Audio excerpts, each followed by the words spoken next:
Hey guys, welcome back to our channel, as you seen in title and thumbnail. In this video we are going to see, what if Ash was chosen as the next, Universal Arts, successor. This is part 1. Check out the author of this story named, Bushido League, A Samurai's Quest by Chaos Paladin. Also check out my Patreon to support me.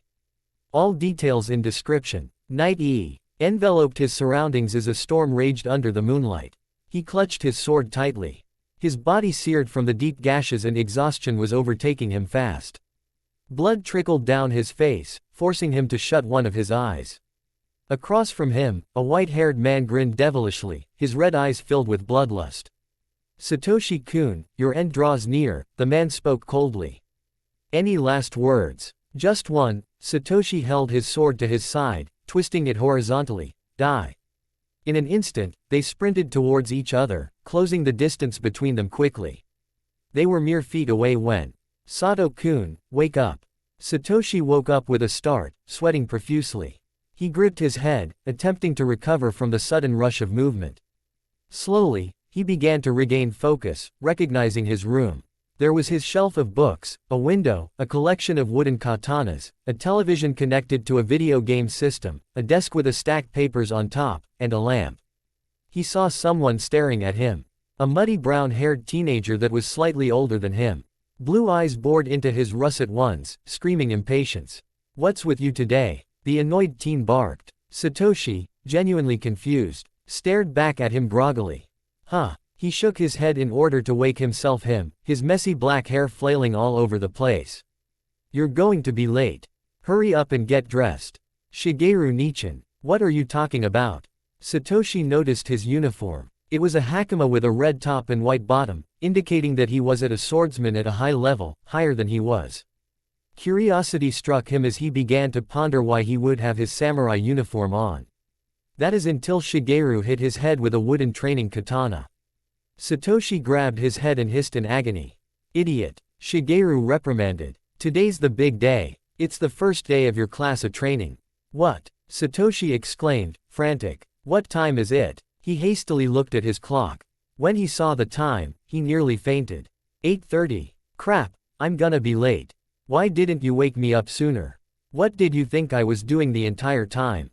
Shigeru retorted. Wasting no time at all, Satoshi jumped out of bed and ran into the bathroom. A few minutes later, he stepped out in his school uniform. It was a hakama similar to Shigeru's, but the top was blue and the bottom was black. He was about to run out the door when Shigeru called him. Hey, Sato-kun. When Satoshi turned around, he barely caught the wooden sword that was tossed to him. You don't want to forget that. And with that, Satoshi thanked him and ran off. When he arrived at the school courtyard, he stopped and glanced around, trying to pinpoint where he had to go. The courtyard was beautifully designed and constructed. There were many hangout spots and trees all around. Students from different classes passed by, wearing their department-specific garments. The four corners of the school were special halls that lead to a specified school. The school itself was enormous since it was made up of 5 smaller schools, each specializing in a particular art. Martial arts, ninja arts, magic arts, sword arts, and universal arts, his current destination. Satoshi began walking towards the Universal Arts building at a brisk pace, daydreaming about how much fun he was going to have. He had just graduated from the B class, making him a senior classman. He hoped that he would make some new friends, go on adventures, and maybe even be world famous. Once he was done with the universal class, he would travel the world, compete in tournaments, win bouts, and kick major butt. In 1 year, I am going to become an elite samurai. He broke into a jog, trying any means to contain his overexcitement. And once I do, I will be even closer to becoming a master swordsman. Nothing's gonna stop me now. While he was daydreaming, he didn't notice someone coming in front of him, resulting in a crash. His forehead smashed into the other person's head, causing them both to fall back. Satoshi shook his head and glanced at the person he bumped into. She was a girl around his age, and by the looks of her uniform, she must have been from the martial arts department. The girl had medium-long orange hair and wore a light blue sleeveless training vest with white wrappings under it. He took notice of the brown sash that held up her blue sweatpants. She must be pretty good to only be a rank under black belt. Her feet and hands were covered with more white wrappings. He got up first and walked over to her, extending his hand. "Sorry about that, miss." Satoshi apologized. The girl's aquamarine eyes looked up at him, looking very agitated by his clumsiness. She smacked his hand away angrily and stood up, glaring dangerously. "Watch where you're going next time, you moron," she snapped harshly. Satoshi pursed his lips distastefully. He had only known her for 2 seconds and already he could tell she was a tomboy, a red-headed tomboy. This had trouble written all over it. "I said I was sorry," he retorted, glaring back at her with the same attitude. "Well, I don't care. Just get out of my way, or else there will be something else for you to be sorry about." She barked defiantly. Satoshi could have just easily walked away, already being late for his first class, but his honor was at stake. He couldn't let that slide. Go all PMS on me just because you feel like it. I apologized already, so quit acting like a brat." Right after he said that, her fist careened right into his cheek, the force pushing him back slightly. His eyes widened as he froze. She just punched him. And quite hard too. She didn't look too strong at first. Actually, she was pretty scrawny looking. I guess looks can be deceiving, Satoshi figured. The girl huffed, looking down on him smugly. Even if she was a girl, he wasn't going to go easy on her. He bounced forward and shoved her with his shoulder. Caught off guard, she gave a cry as she fell to the ground. She looked absolutely shocked at first. No boy ever had the guts to actually stand up to her. But she wasn't impressed. Needless to say, this meant war. Jumping to her feet, she immediately took hostile action. In rapid succession, her fist and feet flew at Satoshi speedily. He took several steps back while shifting left and right to dodge and block her attacks. When he saw an opening, he grabbed her arms and pinned her on a wall. She tried to move, but he pressed her hard, trying to restrain her. The girl was like a wild tiger trying to get out of its cage, and he was having a hard time containing her. "Calm down," Satoshi commanded her, but she didn't listen. Instead, she kneed him in the stomach, making him lose his grip on her. When she was free, she pushed him away with her feet, successfully knocking him down. She was about to pounce on him when a girl grabbed her from behind. "Let me go," the redhead demanded through clenched teeth. The teenager behind her remained unfazed and continued to hold back the enraged woman. "Stop it, Kasumi-chan. You're already late for class, you're gonna get yourself in trouble like last time." "But Furuura-chan, he started it by running into me." "Don't lie. I saw the whole thing." Furuura chastised. "Yes, he did run into you by accident, but when he apologized, you bit his head off. He was being nice and polite to you and you just had to punch him. What else was he supposed to do?" After thinking it over, Kasumi calmed down slightly, but was still peeved. Furuura hesitantly released her, hoping she wasn't going to try to kill the poor boy. She walked over to Satoshi, who had just recovered from the brutal assault, and helped him up to his feet. "I'm so sorry about my friend here. She's the type the Itatians later." "I've noticed," Satoshi said dryly. Looking at his watch, his eyes widened. He was over 25 minutes late. Frantic, his feet went into overdrive as he started jogging in place. "Excuse me, but I've really got to get going. Thanks for the help. Bye." Satoshi began running speedily towards his class. As soon as he opened the door to his classroom, all eyes were on him.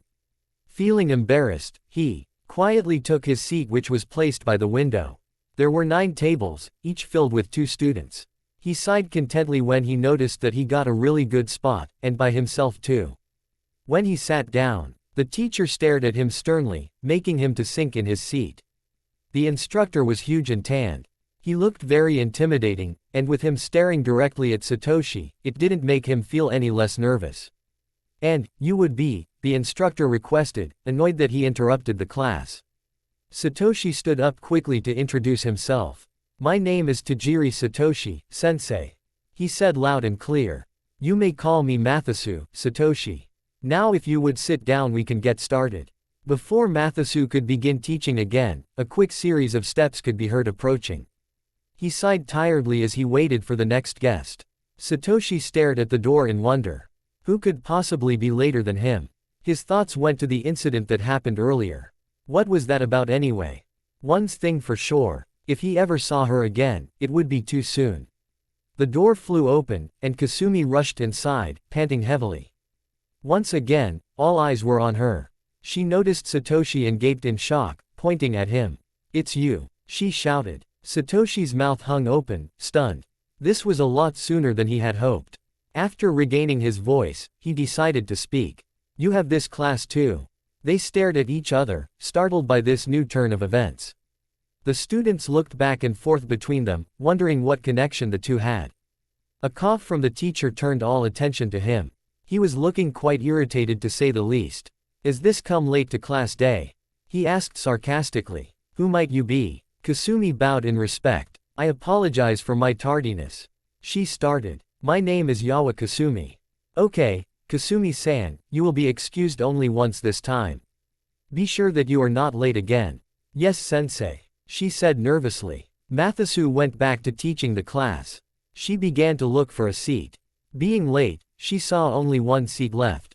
Satoshi noticed the look on her face and easily guessed what was on her mind. They both paled. "No, wait," Satoshi thought, bewildered. Hesitantly, Kasumi made her way towards his table and sat next to him. There was awkwardness and tension between them. Trying to ignore her, Satoshi was about to take out his notebook only to remember that he left it back at his room. He was starting to wish he had stayed in bed today. Kasumi glanced at him, curious as to why he was mumbling lowly to himself. She saw that he had come unprepared and sighed. "What's with this guy?" she thought. She leaned towards him to whisper, causing him to shift uncomfortably. "You're pretty scatterbrained, aren't ya?" Satoshi didn't answer, but instead looked away, trying to avoid another assault. Kasumi groaned inwardly. She knew what he was trying to do, and it only made her feel worse. Pretending not to notice or care, she slid her notebook towards the middle of the table so that he could see her notes. Satoshi glanced over at her, a little surprised by her slightly caring actions. "She's probably felt bad for trouncing me this morning," he concluded in his thoughts. "Thanks," he whispered back to her. "Don't get any ideas," she warned. "This doesn't make us friends or anything. This is just repentance for attacking you."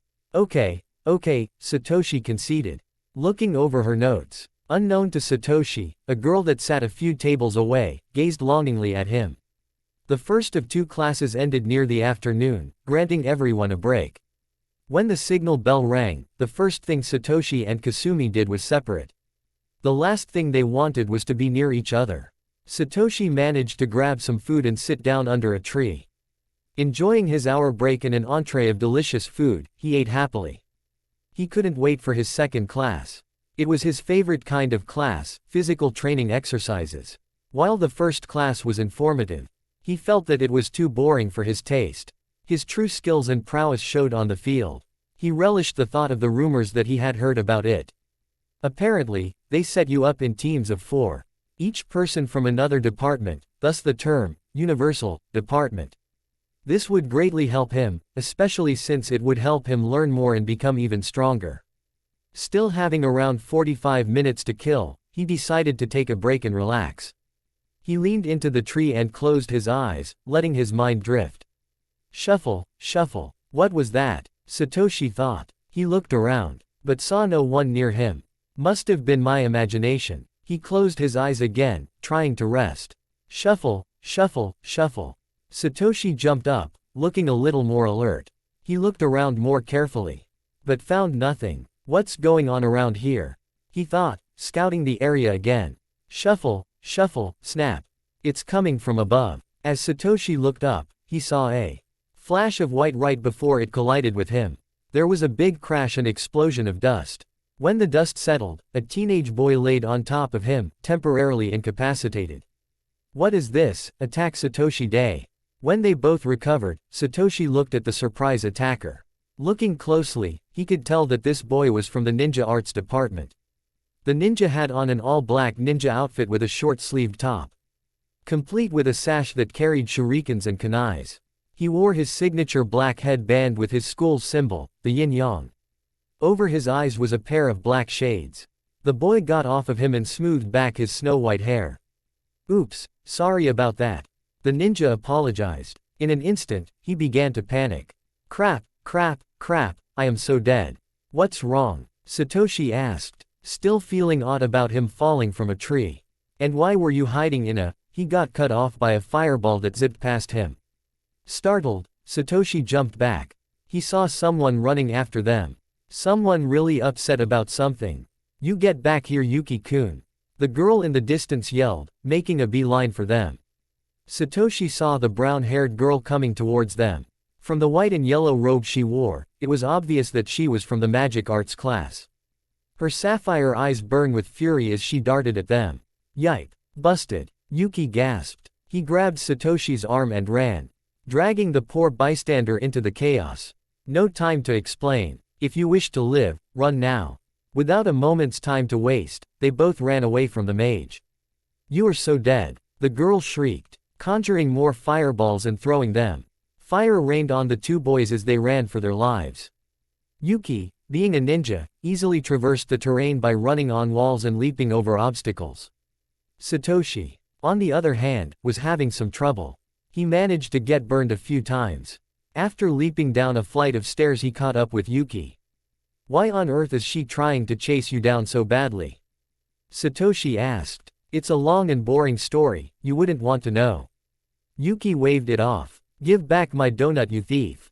Quote ellipsis quote. Quote ellipsis quote. Quote ellipsis quote. Well, it's a boring story anyway. Satoshi grabbed his shoulder, stopping him in his tracks. Yuki stared at him as though he went mad. He was mad, all right. You mean to tell me I nearly got killed over a donut? He yelled at the top of his lungs. Yuki stared blankly at him. It was a frosted donut, to be more precise. Yuki corrected smartly. Beside, with an attitude like that, you can make anything sound bad.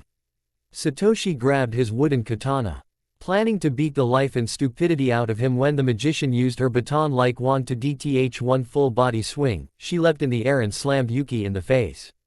Yuki shot off like a missile, going a good couple of yards before skidding across the pavement to a painful halt. Unfortunately for him, the pain didn't end there because the girl caught up to him and started to beat him ferociously. Satoshi winced at the poor ninja's pain. After 4 agonizing minutes, the teenage monstrosity ceased her onslaught and grabbed the donut from his pocket. Suddenly, she twirled and performed the victory sign with her hand. Yay, another victory for me. She cheered, singing a victory tune. There was a moment of silence. Ah, come on, Haruka-chan. You didn't have to hit so hard, Yuki whined. Well, you didn't have to steal my donut. She extended her hand, pulling up an almost perfectly fine Yuki, except for a few bandages here and there. Satoshi was amazed. How the heck did he recover so fast? He continued watching them. It was like watching comedy on the road. Oh, please, may I have the donut? Yuki begged. Haruka sighed, giving him an emotionless stare. You just don't know when to give up, do you? Well, it looks like I no choice, Yuki said tauntingly. Haruka looked away, trying her best not to look at him. Oh no, that's not going to work on me again. Yuki took off his shades, revealing his ruby-red eyes. Satoshi stared at him shocked. At that point, he remembered that dream he had. It's the same one he always had ever since a few months ago. But it couldn't have been him. That man was evil and maniacal. This guy was an idiot. He continued to watch Yuki. The ninja gazed at Haruka with an adorable puppy dog eyes as he got on his knees and shifted towards her. She continued to resist, but was faltering noticeably. Pretty please, Haru-chan, with a cherry on top. He begged again, this time using a voice that Satoshi thought was hilarious yet cute all the same. At that point, she cracked. Okay, fine. She surrendered. You can have the stupid donut. It was then Yuki grabbed the donut and did a dramatic victory pose that was exactly like Haruka's. All right, he cheered, doing the victory sign. I got a donut. Satoshi promptly fell over anime style. Huh. The odd duo looked at Satoshi, who was staring back at them. There was a long pause. Who are you again? Yuki asked, puzzled. Satoshi fell over again. This was just too much. I'm the guy you dragged throughout the entire campus. Satoshi said, aggravated. Oh, right. Hey, I didn't catch your name. It's Satoshi. Satoshi regained his calm atmosphere and smiled kindly. What are your names? Well, I'm Otomaki Yuki, ninja extraordinaire. I'm, Haruka swallowed hard, feeling butterflies in her stomach. She felt her face getting warm just by looking at him. Impatient, Yuki nudged her with his elbow, bringing her back to reality. "Oh right, I'm Momiji Haruka." She laughed nervously, feeling awkward and embarrassed. "Well, it's a pleasure to meet you guys." Satoshi greeted, shaking hands with Yuki. "I've got to ask, are you two related?" Yuki and Haruka gaped at him aghast, appalled by the idea. "Are you out of your mind?" "Of course not. Ew." They spat in disgust. Satoshi couldn't help but chuckle lightly. It was entertaining watching them act like children. "No, we're just childhood friends," Haruka explained. They heard the sound of a bell, indicating that their break was over. "Looks like it's time to go." "Well, alright," Satoshi agreed. He turned to leave, but not before saying goodbye to them. "We should hang out sometime." "See ya later, man," Yuki waved. "Bye," Haruka said dreamily. When she came out of her reverie, Yuki was directly in front of her face, causing her to jump back in surprise. "What are you doing?" Yuki crossed his arms, scrutinizing her carefully. "You've been spacey ever since your first class. Are you feeling all right?" he asked, genuinely concerned. She shook her head and smiled brightly. "Oh, I'm fine, perfectly fine." She skipped off to class gaily, leaving Yuki to his thoughts. She's really been out of it. And the way she keeps looking at that Satoshi guy, what do I care? Well, got to get to class. Wait a minute, I'm in her class. Surprised, he ran after Haruka to catch up. Satoshi came inside a classroom. He must have come early because no one was here, not even the teacher. If what he heard was correct, they normally come here first, and then go outside. He observed the interior. Like all of the classes and halls, the wooden floor was polished and smoothed out. There were no tables like in the other classrooms, but inside there was a line of different weapons on the walls. AYS liked the design and environment of Arcadia, the School of Mastery. It was called such because it was the same school that housed the 5 Masters of Legend. If anything, he wanted to be just like them. No, he wanted to be better than them, better than anyone. Seeing that he must have been pretty early, he decided to sit on a ledge by the window and released a tired sigh.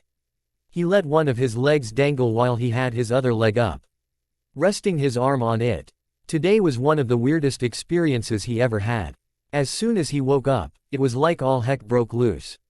First, he woke up late, then he was attacked by that weird girl. Then he had the same class as her, which freaked him out a bit, and after that there were those 2 people. They were nice, but strange, scratch that, they were just plain nuts.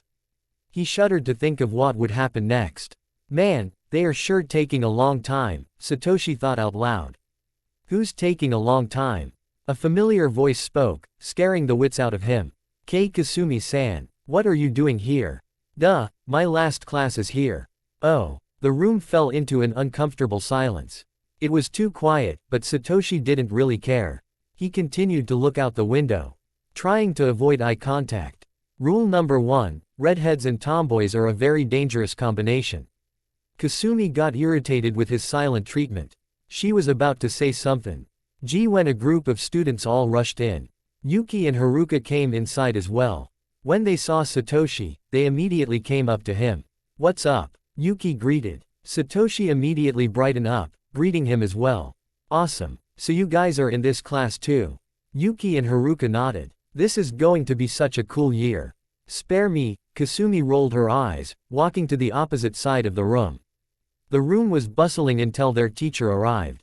Their instructor was well-built and athletic, who had black hair and brown eyes. He had on a red vest and sweatpants. His atmosphere was very laid back and calm, though the fact he had a ninja mask over his mouth was a mystery. "So, you all are my students, huh?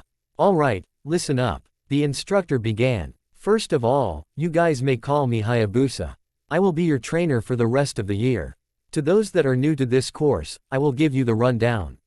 From now until you graduate, you will be placed on a team. Each team will select one person on their team as leader. You will be in groups of 4. Don't get too excited because I will be the one choosing for you. Now, I will read the groups and go from there." He took a sheet of paper and began to call out names. Some people cheered while others groaned loudly. After some time, it came down to the last few groups. "Alright, next is team number 6. It will be the following. Tajiri Satoshi. Satoshi looked up, curious as to what his team will be. Momiji Haruka. Yes, score, she thought excitedly. Otomaki Yuki. Yuki and Haruka gave each other high fives, grinning excitedly. And, Yawa Kasumi. What? Kasumi screeched, getting everyone's attention. For crying out loud, Satoshi thought, cursing his luck. Hayabusa stared at Kasumi emotionlessly. Is there a problem, Kasumi-san? Yes, there is, Hayabusa-sensei. Then get over it, because the four of you are stuck until I decide otherwise. Although, if you really don't want to be in the group, you can always drop out and wait 10 more years. KWN, mumbling a few curses. He continued on until he finished the list. Now, tomorrow you all will be getting a special gift from yours truly. I will give you the rest of the day off in order to get to know your team. However, tomorrow we will begin our training exercises, so loosen up. Do me a favor and don't be pathetic, or stupid. The last thing I want to do is waste my time kicking you out. You're all dismissed. Satoshi stood in place, staring in shock. This was just too much of a coincidence. The same girl that brutally mauled him is going to be on his team. Hopefully Yuki and Haruka won't be as much of a problem. He glanced at Kasumi and noticed that she disappeared. Probably still upset, he thought, slightly dejected. She didn't have to be that upset about me. He was about to go and find her when Yuki and an ecstatic Haruka came up to him. Dude, we're going to be on the same team. How awesome is that? Yuki cheered. It's really awesome. Satoshi agreed. Hey, did you see where Kasumi-san went? Oh, you mean that fighter? I think she went outside. Why you ask? Haruka answered. Well, she's on our team, and we really didn't get a good first impression, so. Yeah, I remember that. Yuki exclaimed. You're the guy that got his butt kicked this morning. Satoshi slumped forward slightly. I wouldn't go as far as to say that. That's when he got an idea. Say, when we find her, why don't we all go out somewhere? Cool, let me find her for ya. Yuki said, disappearing in a flash. Wow. Satoshi breathed, surprised. That was pretty quick. Haruka nodded. He may be a bit weird, but he is one of the best ninjas of his class. He should be able to find her in no time. Right when she finished, Yuki tapped on Satoshi's shoulder from behind, making him almost jump out of his skin. The mage grinned. See what I mean? I found her. She's in the girls' locker room. We should go and meet her there. Satoshi and Haruka gave him a scrutinizing glance. What? Yuki? Haruka started, raising an eyebrow.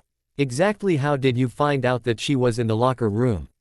Sweating nervously, Yuki changed the subject. That's not important. Come on, if we just stand around here, we're going to miss her. Quickly, Yuki escaped, with Haruka in hot pursuit. You still didn't explain how you found out. Get back here. Satoshi followed them, pondering how he got into this mess. After some heavy convincing, Kasumi reluctantly agreed to go out with them.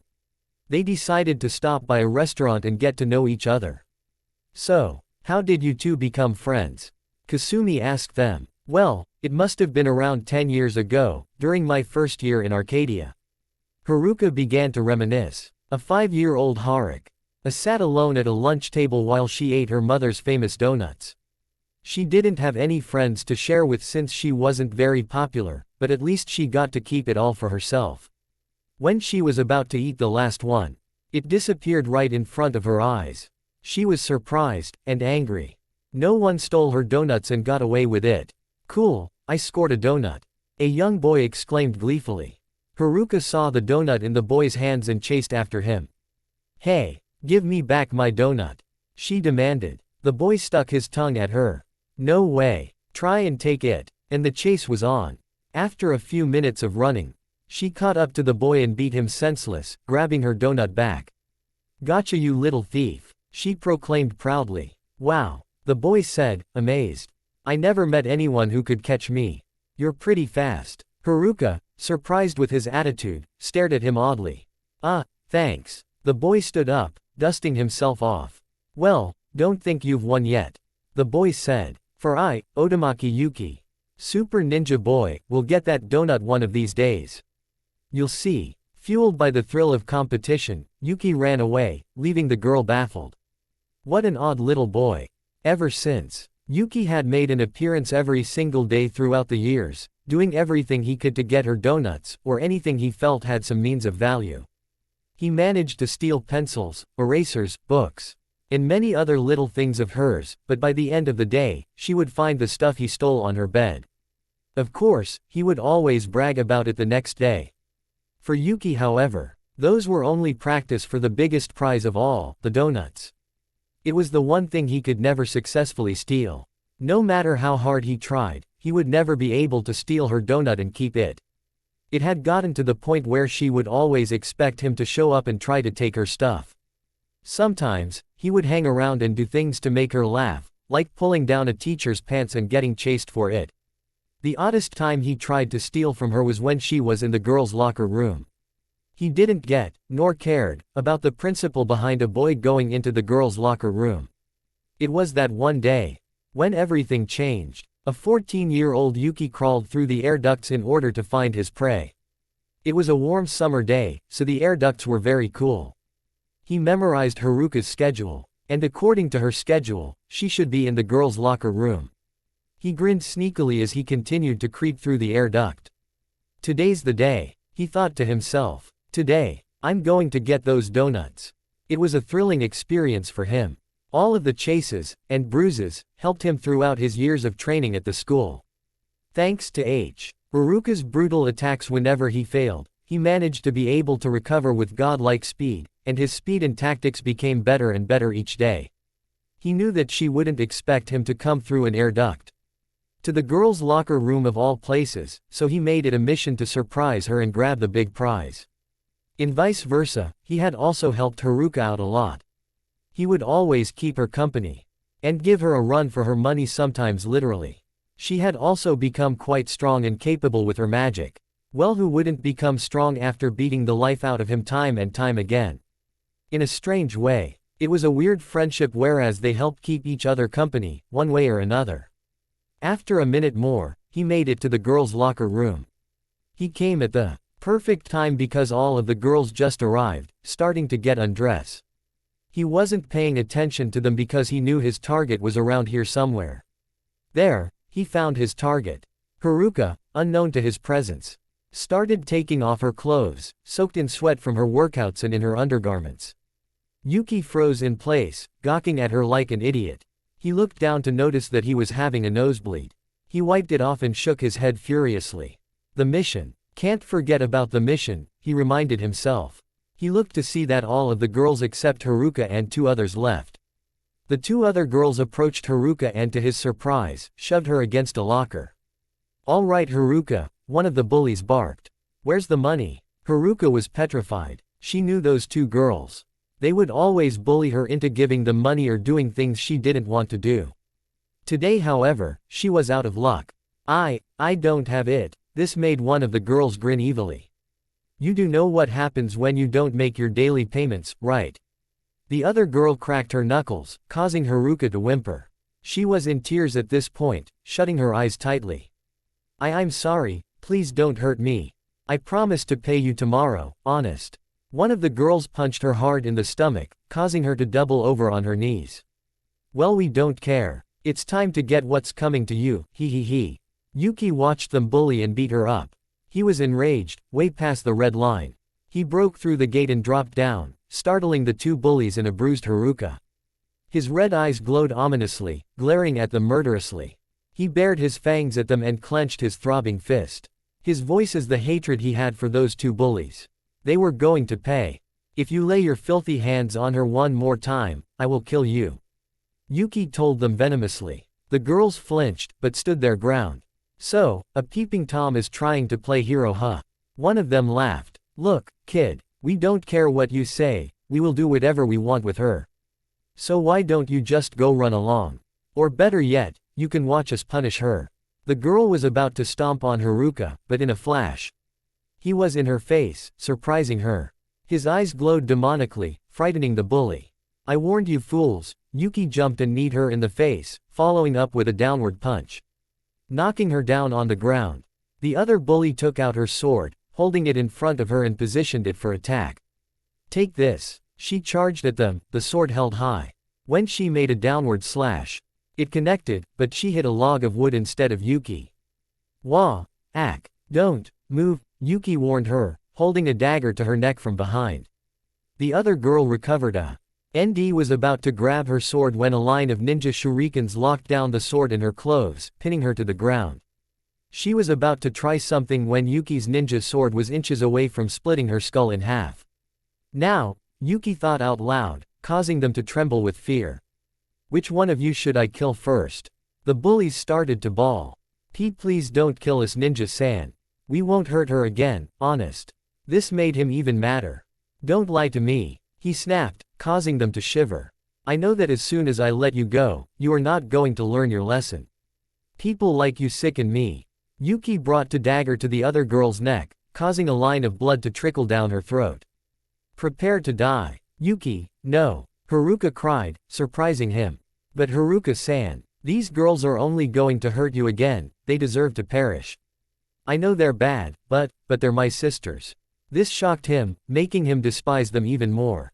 Please Yuki, don't do it, I beg of you, she started to cry. Making him soften a bit. Fine, you two may live. But remember this, she saved your life. If it wasn't for her, you would have been dead minutes ago. He released both of them. Fearing that he might change his mind, they apologized to Haruka and ran away. When they were gone, Yuki returned to his normal self and walked towards her, but she shifted away from him. He couldn't understand why she was running away from him.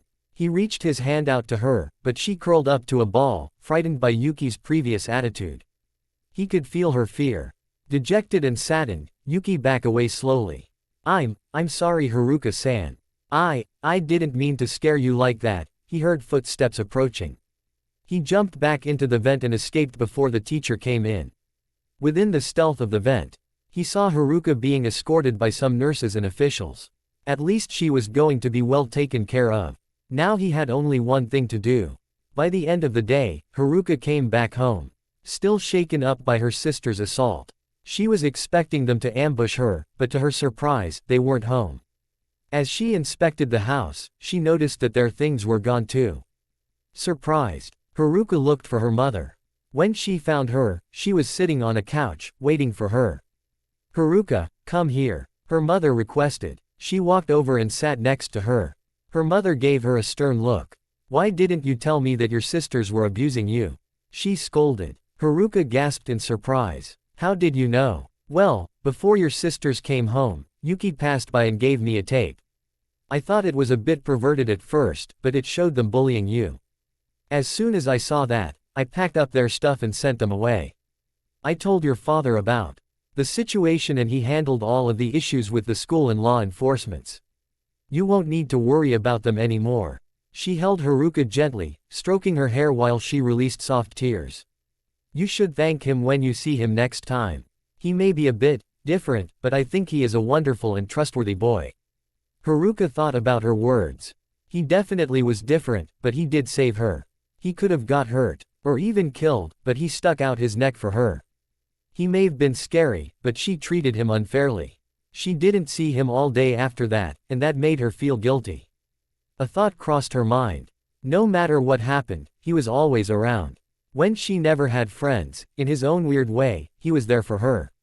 Never had she felt more grateful towards anyone. And they weren't even officially friends. But that gave her an idea. Mom, can you do me a favor? The next day, Yuki sat on a concrete stairwell, feeling down over what happened yesterday.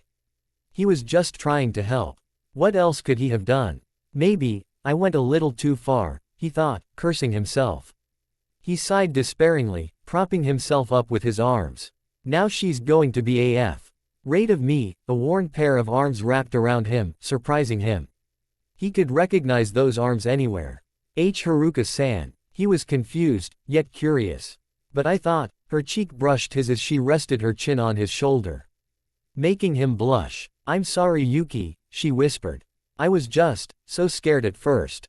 Everything was happening so fast that I couldn't handle it. But thanks for saving me. Yuki softened, feeling comfortable and less apprehensive. It's no problem. I was just glad I could help. Sorry I scared you. She nuzzled closer to him. No need to be sorry, I'm the one who should be sorry. Luckily, I have a surprise for you. He felt something drop on his lap. When he looked down, he gasped in surprise. He couldn't believe his eyes. He picked it up, too shocked for words. Haruka backed away and smiled, knowing what was coming. It's the donut. Yes, I finally got it. Yahoo! He danced around happily, with the wondrous donut in hand. Haruka couldn't hold back any longer. She doubled over from laughing so hard. When he took a bite of it, his eyes lit up like fireworks. These are the best donuts ever. I'm glad you like it, Haruka said, still laughing. After a few more seconds of dancing, he ate the rest and smirked. Just so you know, I'm still going to steal those donuts from you fair and square. Then, why don't we do it as friends? Yuki looked at her confused. Friends. It won't mean I will treat you differently than before, but, at least we could be friends at the same time. She extended her hand towards him. So, friends. He nodded, grasping her hand without hesitation. Friends. And that's the story. Haruka finished. That's so cool. Satoshi praised. I can't believe you went through all of that trouble just for a donut. Yuki waggled his finger at him. Once you've tasted it, you will eat your words, no pun intended. He stated matter-of-factly. But nonetheless, that's how we became friends. That may've been odd, but that was still sweet of you too. Kasumi complimented. She looked at Satoshi and groaned slightly. If she was going to be in his group, she might as well be on friendly terms. So Satoshi-san, tell us a little about yourself. Satoshi stared at her strangely. About me? Sure, you seem like an interesting guy, sort of. Kasumi nodded, forcing herself to smile. Well, let's see, I live with my brother, I'm a Class B samurai, he wasn't exactly the type to talk about himself. It was pretty uncomfortable. Boo, Yuki interrupted. Tell us something cool, like battling a harem of sexy robots or something. Haruka smacked him on the head with her wand. Don't be so rude. She turned her attention to Satoshi. Wait, what happened to your parents? I don't know. I don't even know what they look like. Oh, sorry, I didn't know. Haruka apologized. Kasumi glanced sympathetically at him. They were two of a kind. Satoshi waved it off. Nah, it's alright. I've gotten over it. Besides, but enough about that, it's getting late so I should be going. I'll see you guys tomorrow. Satoshi waved goodbye as he went back to his dorm. Satoshi-kun is pretty decent, Haruka said, watching his departing form. TCH, yeah right. Kasumi retorted, drinking her soda. She eyed the magician slyly. You like him don't you? Well, Haruka stuttered, earning a smirk from Kasumi. Of course she does. Yuki answered for her. Haruka gaped at him in surprise. You knew? Yeah, it's pretty obvious. I mean, he's a very cool guy. Yuki shrugged. You know, I like him too. There was a long pause. Both girls stared at him weirdly. Yuki, is there something you want to tell us? Haruka asked fearfully. He looked back and forth between them, confused by the looks they were giving him. No, why would there be? A longer pause followed. Never mind. Both girls sighed. Talk about dense. Kasumi stood up, exhausted with the day's charades. I think I'm going to call it a night. See ya tomorrow. Later. When Haruka saw Kasumi leave, she immediately turned to Yuki. She grabbed his shirt and gave him a frightening gaze. Now, would you like to tell me why you were doing in the girls' locker room in the first place? And why you had a video of me getting dressed? Yuki started to sweat bullets. Well, I often have spy cameras equipped so that I can memorize enemy patterns and moves. I videotape you often so I can plan my next move, honest. Okay, then answer this. She brought him closer, making him fear for his life. It was her voice that scared him the most. Do you still have that tape of me getting undressed? He swallowed hard, laughing nervously. Hey, about that, funny story. The sound of an earth-shattering slap could be heard from miles. Bystanders glanced at the two to see Haruka storm off angrily, red in the face. Yuki, however, laid sprawled on the ground, with a red hand imprint on his cheek and a dazed expression. He was knocked out, cold. A few kids approached him, poking him with a stick to see whether he was still alive. Later that night, Satoshi settled on his bed. Going into his secret compartment, he pulled out a red book that read, Journal, in bold letters. He opened to the first page and began to write. Dear Journal, the 8th of March 2015. Mood, exhausted. I decided to start a fresh journal since I'm starting a new and final year at Arcadia. Today had to be one of the craziest days of my life. First, I woke up late thanks to that stupid alarm clock. Note to self, buy a new one. Then I had a run-in with this one girl.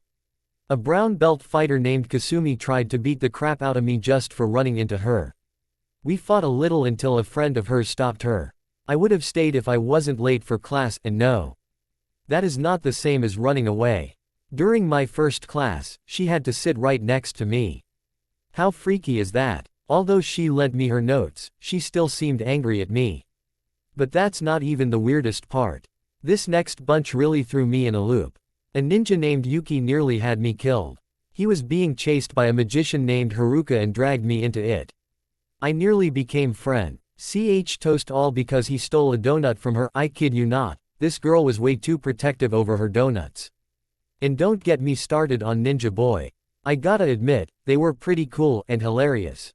During my last class, I found out that I was paired with those two nut jobs. Kidding, but seriously, they are crazy. And you wanna know who my last partner is? Yawa freakin' Kasumi, that's who. She doesn't seem all that bad when she's calm, but she goes berserk when she's angry. And they said the theory about redheads was a myth. Oh yeah, I had that dream again. You know, it's the one with the evil samurai I was fighting against. That Yuki guy looked exactly like him, except for that evil look in his clothes. It's such a creepy coincidence, but I can't help but feel a weird vibe from him. Oh well, it's probably just my imagination. Anyway, tomorrow's an interesting day because we're going to get a special surprise. I wonder what it is. Man, I'm beat. I think I'm going to hit the sack. Good night. Signing off. Satoshi Tajiri. Satoshi's weary eyes fluttered open, woken from his slumber. When he glanced at the clock, he frowned. Great, midnight. He got up and got himself dressed. It didn't look like he was going to fall back asleep anytime soon. Quietly, he left the dorm and walked to the courtyard. He looked up at the stars and smiled. It was simply stunning. The breeze was terrific, and the temperature was perfect for a midnight stroll.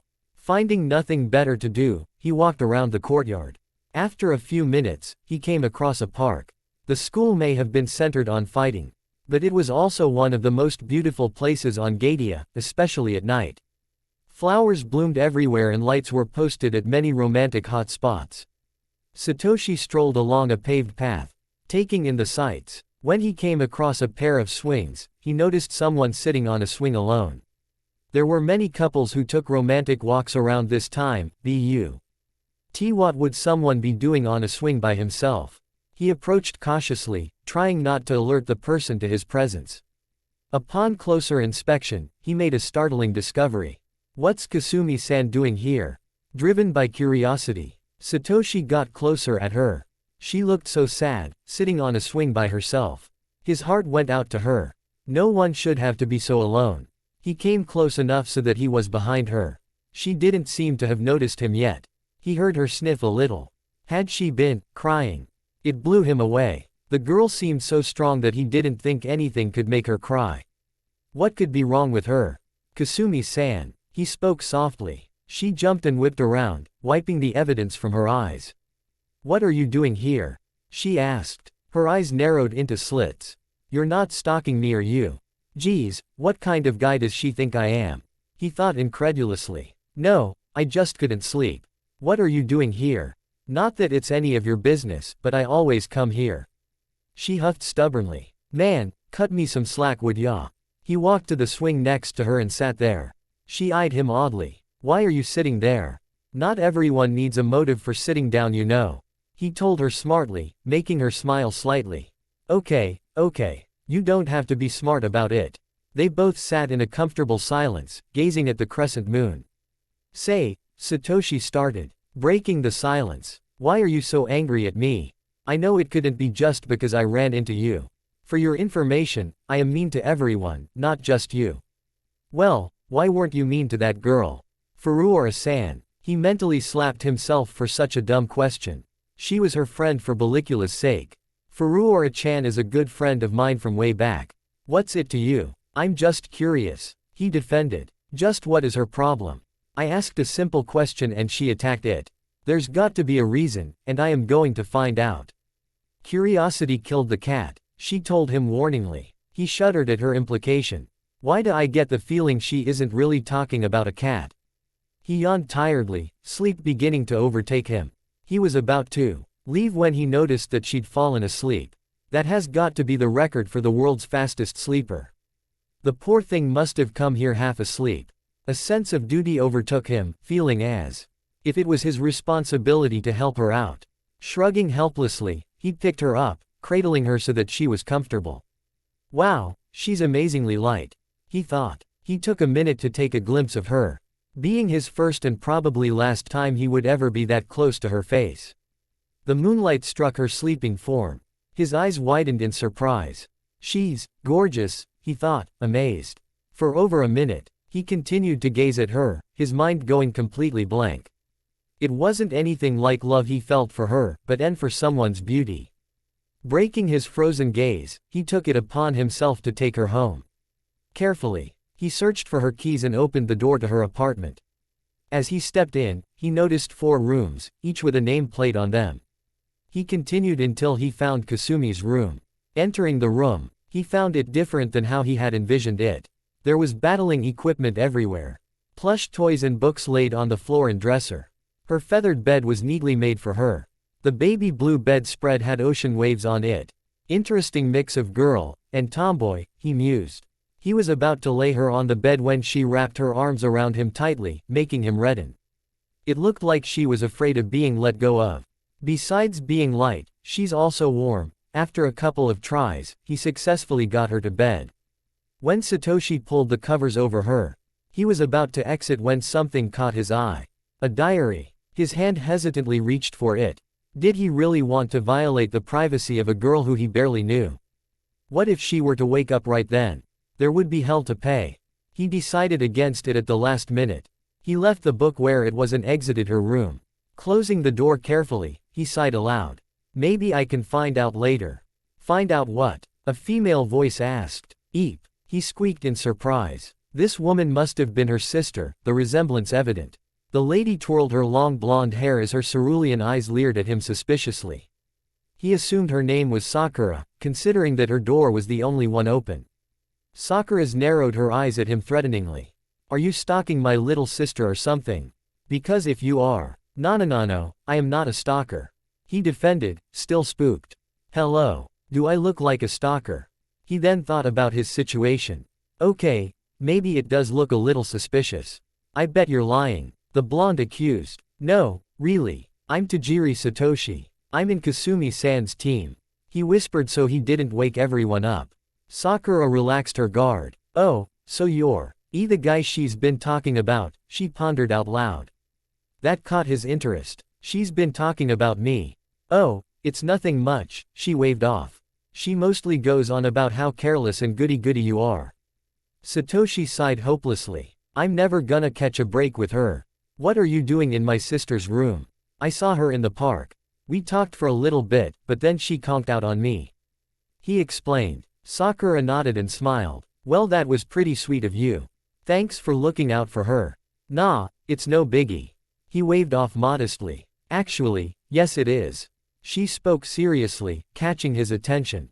It is. You see, Kasumi-chan never really had any guy friends. She's had the worst luck with men you could imagine. You mean old boyfriends and stuff like that. If only it was just that. Satoshi stared at her, urging her to continue. I'm sorry, but I cannot tell you more. It's really personal. Sakura looks really sad. Satoshi noted. Whatever happened to her must have been serious. Better not press her on the subject. It's okay, I understand. He reassured her. Could I ask you one question? I bet I know what it is. She guessed. You're wondering why she's been so mean to you, right? Satoshi nodded. You should count yourself lucky. Most other guys she would have pounded into oblivion by now. For her, the nicer a guy is to her, the meaner she gets. But don't worry about it too much. It will take some time, and possibly a few bruises, but she will learn to befriend you. You're a really nice guy, aren't you? Worrying over her like that. Well, he stuttered. Being embarrassed. She giggled lightly. And you're cute too. Satoshi reddened noticeably, making her giggle more. Well anyway, I don't wanna keep you, so go ahead. I will look after her. Satoshi nodded and left to his apartment. When she closed the door, she smiled warmly. He's a keeper. Don't lose him, little sister. Yawning tiredly, the eldest sister retreated to her room to get some sleep. Later in the morning, Kasumi woke up to the blare of her alarm clock. Turning it off, she gave herself an extra minute to reclaim her senses. Wait a minute, wasn't I at the park earlier this morning? She remembered meeting Satoshi and gasped. Slightly panicked, she checked her clothes and belongings. Sure enough, everything was in place. I must have been dreaming then, she concluded. After getting dressed, Kasumi went to the dining room to eat breakfast. During breakfast, she noticed that her three sisters were smirking and sniggering. 2 irritable minutes later, Kasumi had it. All right, what's going on here? She interrogated. Her sisters started to chuckle conspicuously, making her more irritated. Kasumi-chan, like when were you going to tell us? Her blue-haired sister, Ayame, asked. Kasumi was baffled. Tell you what, like you don't know. Her sister known as Botan inquired slyly. You should have told us that you had a boyfriend. Sumi fell out of her chair in astonishment. What? Her voice boomed. Have you all finally lost your minds? They couldn't hold it in any longer. Loud laughter filled the room. Does Satoshi-kun ring a bell? The blonde questioned. That took her by surprise. How do you know him?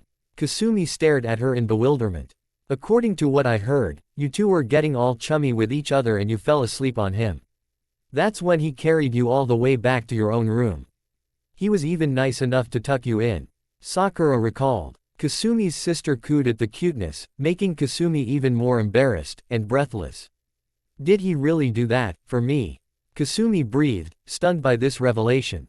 Yep, I saw him myself. It was so cute how he was all worried about you. Sakura giggled before continuing. You know, he really is different from all the other guys. I think you should give him a chance. And from the looks of it, I think he's single, she said the last part impishly. Making Lily and violent coo in response. It will be a cold day in hell before I go out with him. Kasumi stated, finishing her breakfast and making haste for the door. Then she better wear a jacket, Ayame joked, causing them all to laugh. When Kasumi left the apartment, she leaned against the door, still in disbelief. No guy was ever that nice to her, ever. She was mean and brutal to him, and he carried her home. And what's more, he was fretted over her. That didn't add up, and that's what touched her the most, unparalleled benevolence. I guess, I can start with him, Kasumi thought, a little hopeful. She only took a step forward when she cursed aloud. I forgot my books. Her hand landed on the doorknob when she froze, remembering a certain group of teasing sisters. Curse them and their tortuous ways. Well, I guess I can go one day without books, she sighed, defeated. Kasumi made her way to her first class. Prepared and ready for school, Satoshi used his house phone to call his teammates. Kasumi had already left when he called, and Haruka agreed to walk with him to class, meaning Yuki was left. He dialed the number and waited for the rings. On the third ring, a tired voice answered. He recognized it as Yuki. Hello. He yawned over the mouthpiece. Hey, it's me, Satoshi. Hey man, what can I do for ya? Well, I called Haruka-san earlier, was wondering if we could swing by your house for pickup. No, that's alright. I'll just see you in class. It's just around the corner man, come on. Look, it's alright, really. I'll just see you in class. Are you sure? Because we can easily just. I said no. Yuki screamed, extreme aggravation in his voice. Satoshi flinched from the yell. Yuki-kun, are you alright? Yuki immediately caught his mistake. My bad, I didn't mean to yell. Hey, look at the time. Gotta get to class, later. Satoshi could hear the click, signaling the end of the conversation. Satoshi blinked, surprised by that momentary change on tone. Why was he so is it really that bad over there? He was about to pick up his backpack when he froze in place, his eyes widened. Wait a minute, it couldn't be, the sound of the doorbell jarred him out of his thoughts. He shook his head. Nah, it couldn't be. Sato-kun, you have a guest. Shigeru called out. Coming. Making sure not to leave anything behind, he made his way to the front door. When he arrived, He saw Haruka waiting for him, bouncing happily while Shigeru gave him a sly look. "Sato-kun, you dog." Shigeru teased, patting him on the back. "Cute girls coming to your door. I knew you would grow up someday.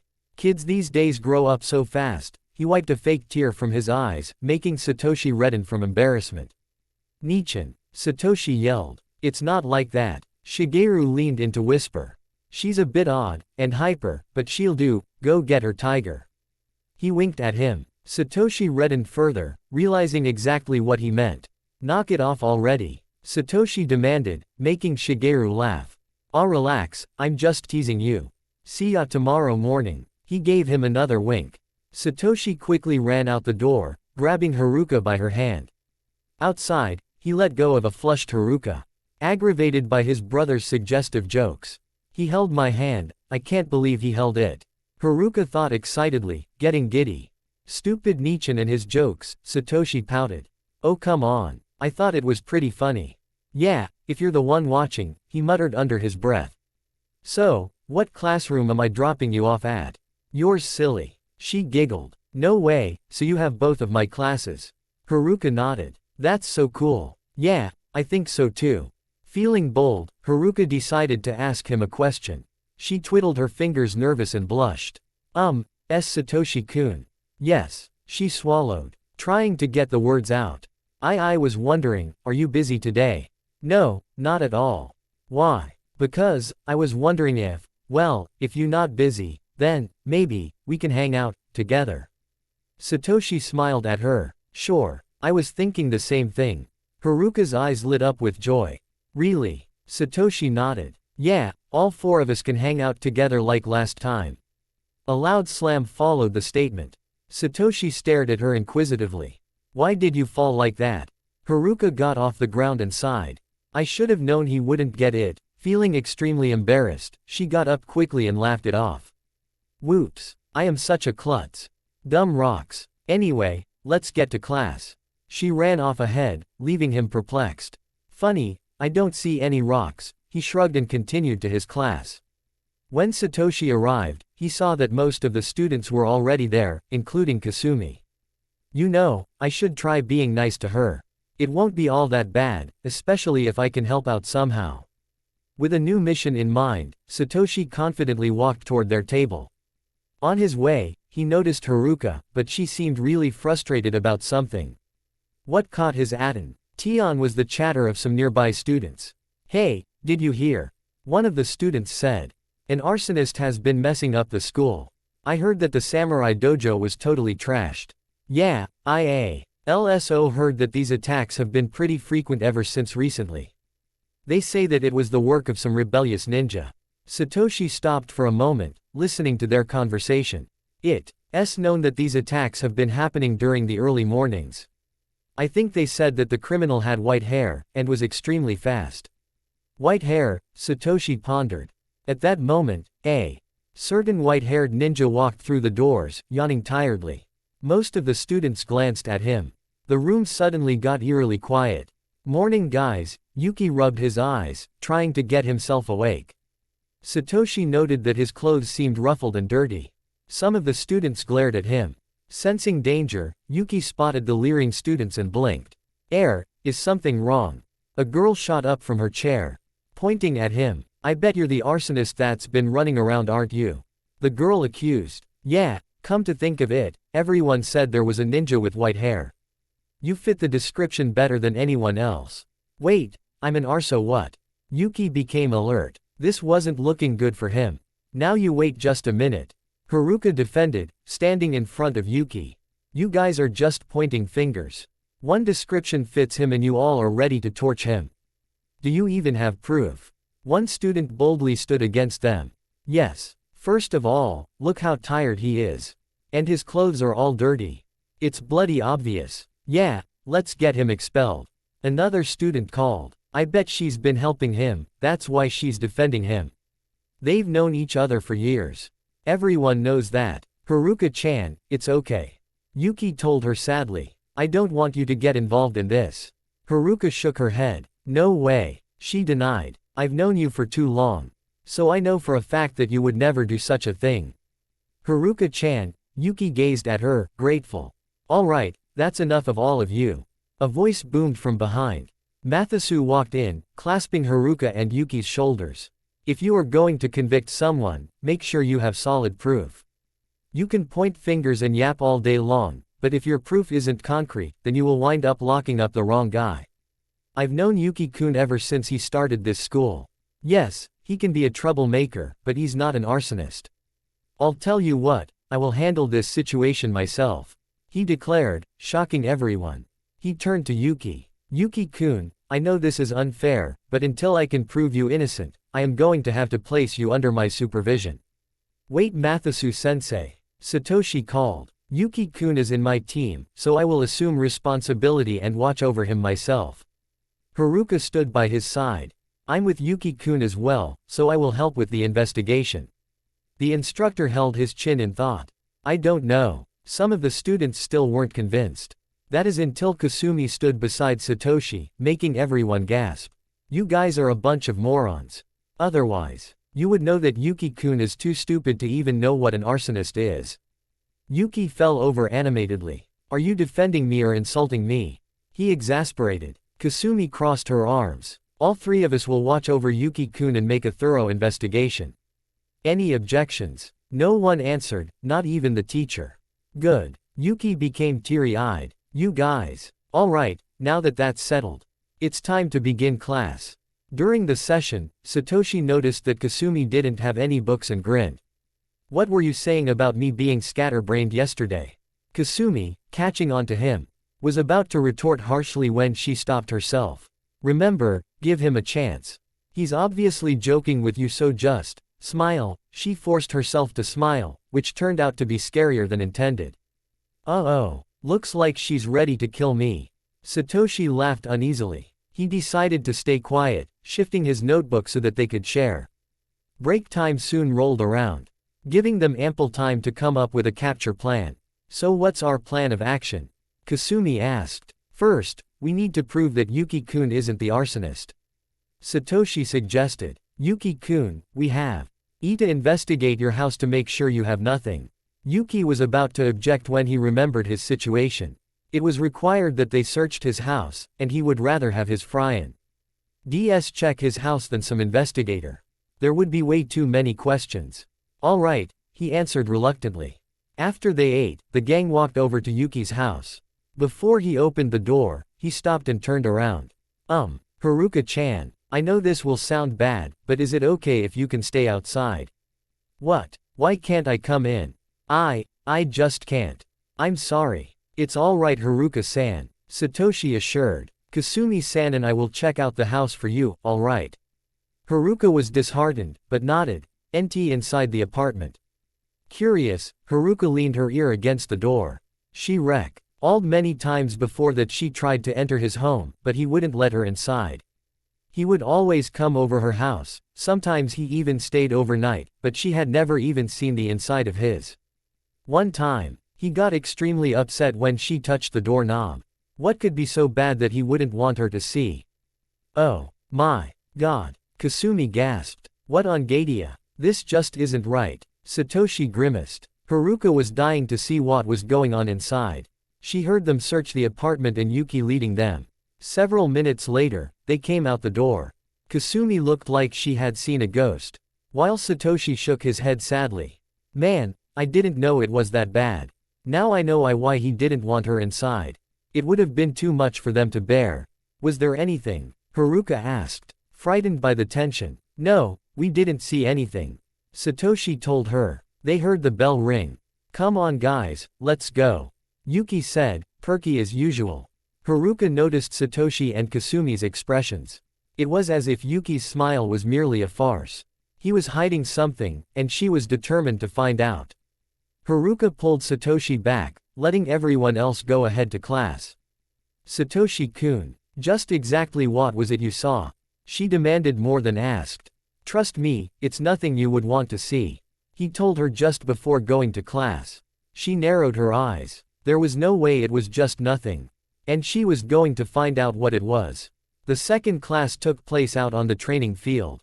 There were 9 teams, each curious about what Hayabusa's special gift was.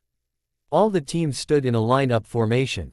In front of them were 9 tables, each with a cloth over it. Hayabusa stood in the middle and faced his students. "Welcome to training day," he greeted. "Today, we officially start training. But not without something special. Because of all the great things I've heard about you guys, I personally got these for you." He stripped off the cloth, revealing several red and white devices with a white button in the middle. There were 8 marble-sized balls on each table. These were just imported from our neighboring region, Hoenn. These are called Pokeballs. They're special containment devices that houses creatures called Pokemon. Pokemon. What's that? Satoshi asked. Pokemon, short for pocket monsters, are creatures that are much more advanced than your average everyday animal. They're named as such since these devices makes them pocket-sized. Pokemon possess special strengths and attributes that makes them supernatural. Though other countries battle with them, they are healed in facilities known as Pokemon Centers. These will become your new partners according to your record. Each person will get 2 Pokemon each. Be warned that these creatures do have feelings. And if you treat them roughly, they will be confiscated, not to mention bite you in the butt. But, if you raise them correctly, they will become very invaluable, not to mention your best friends. Once again, I will hand them out. This region recently made these available to us, so make good use of it. Don't open them until I say otherwise. One by one, Hayabusa gave each person 2 Pokeballs. When he was done, he cleared the field and stood back. In order to release them, press the white button on the ball like so. The teacher took out his own Pokeball, pressed the button, making it enlarge to the size of a baseball. "Pokeball go," he called out, tossing the ball in the air. A flash of white escaped the ball. The light instantly took the form of a large blue dragon. All of the students stared in wonder. "Sala!" it cried. Most of the students were afraid to go near it. This is a Pokemon known as Salamence. Don't worry, it won't harm you unless you are a complete moron and you give it a reason. Go ahead and release your Pokemon. All of the students tossed the ball in the air, release a wide variety of different Pokemon. Satoshi released his 2 first. The first Pokemon to come out was a light brown Pokemon with a skull for a helmet, carrying a bone as a weapon. The second one was a yellow mouse with a zigzag-shaped tail. Marowak. The first one called happily, greeting its new partner. "How cool!" Satoshi exclaimed. The mouse, however, didn't seem as pleased with his partner. "Just so you know, Pokemon can only say their names, so get used to it," Hayabusa stated. Kasumi released hers, revealing an orange, yellow chick and a blue crocodile. Haruka's was a small humanoid Pokemon with green hair with a red horn, and a red fox with 6 curly tails. Uki's Pokemon consisted of a 4-foot mantis Pokemon with twin scythes, and a small gray insect Pokemon. "Hey, they're pretty cute." Kasumi and Haruka cooed, playing with their Pokemon. "Mine are cool looking," Yuki boasted. "This one's weird," Satoshi commented, pointing to the yellow mouse. "Twitch. What's this strange thing's name?" He poked at the Pokemon's head with his finger. "Twitch, Twitch. Why is he so quiet? Is something wrong with him?" He continued poking at it. Crunch. A large bead of sweat rolled down his teammates and Hayabusa's heads. Satoshi paled, his finger bitten by the peeved-off creature. A few seconds later, "Oh wow wow wow wow." Satoshi danced around in excruciating pain, the mouse still hanging on. "Somebody get it off." He tried to shake it off but to avail. The teacher laughed at his agony. "That should teach you not to insult at a Pokemon." Hayabusa laughed. Ka. Satoshi glanced at it, wondering what it was trying to do. "Chew!" it cried. Suddenly, a large jolt of electricity shocked Satoshi. Wah! The now extra crispy Satoshi fell over, twitching from the shock.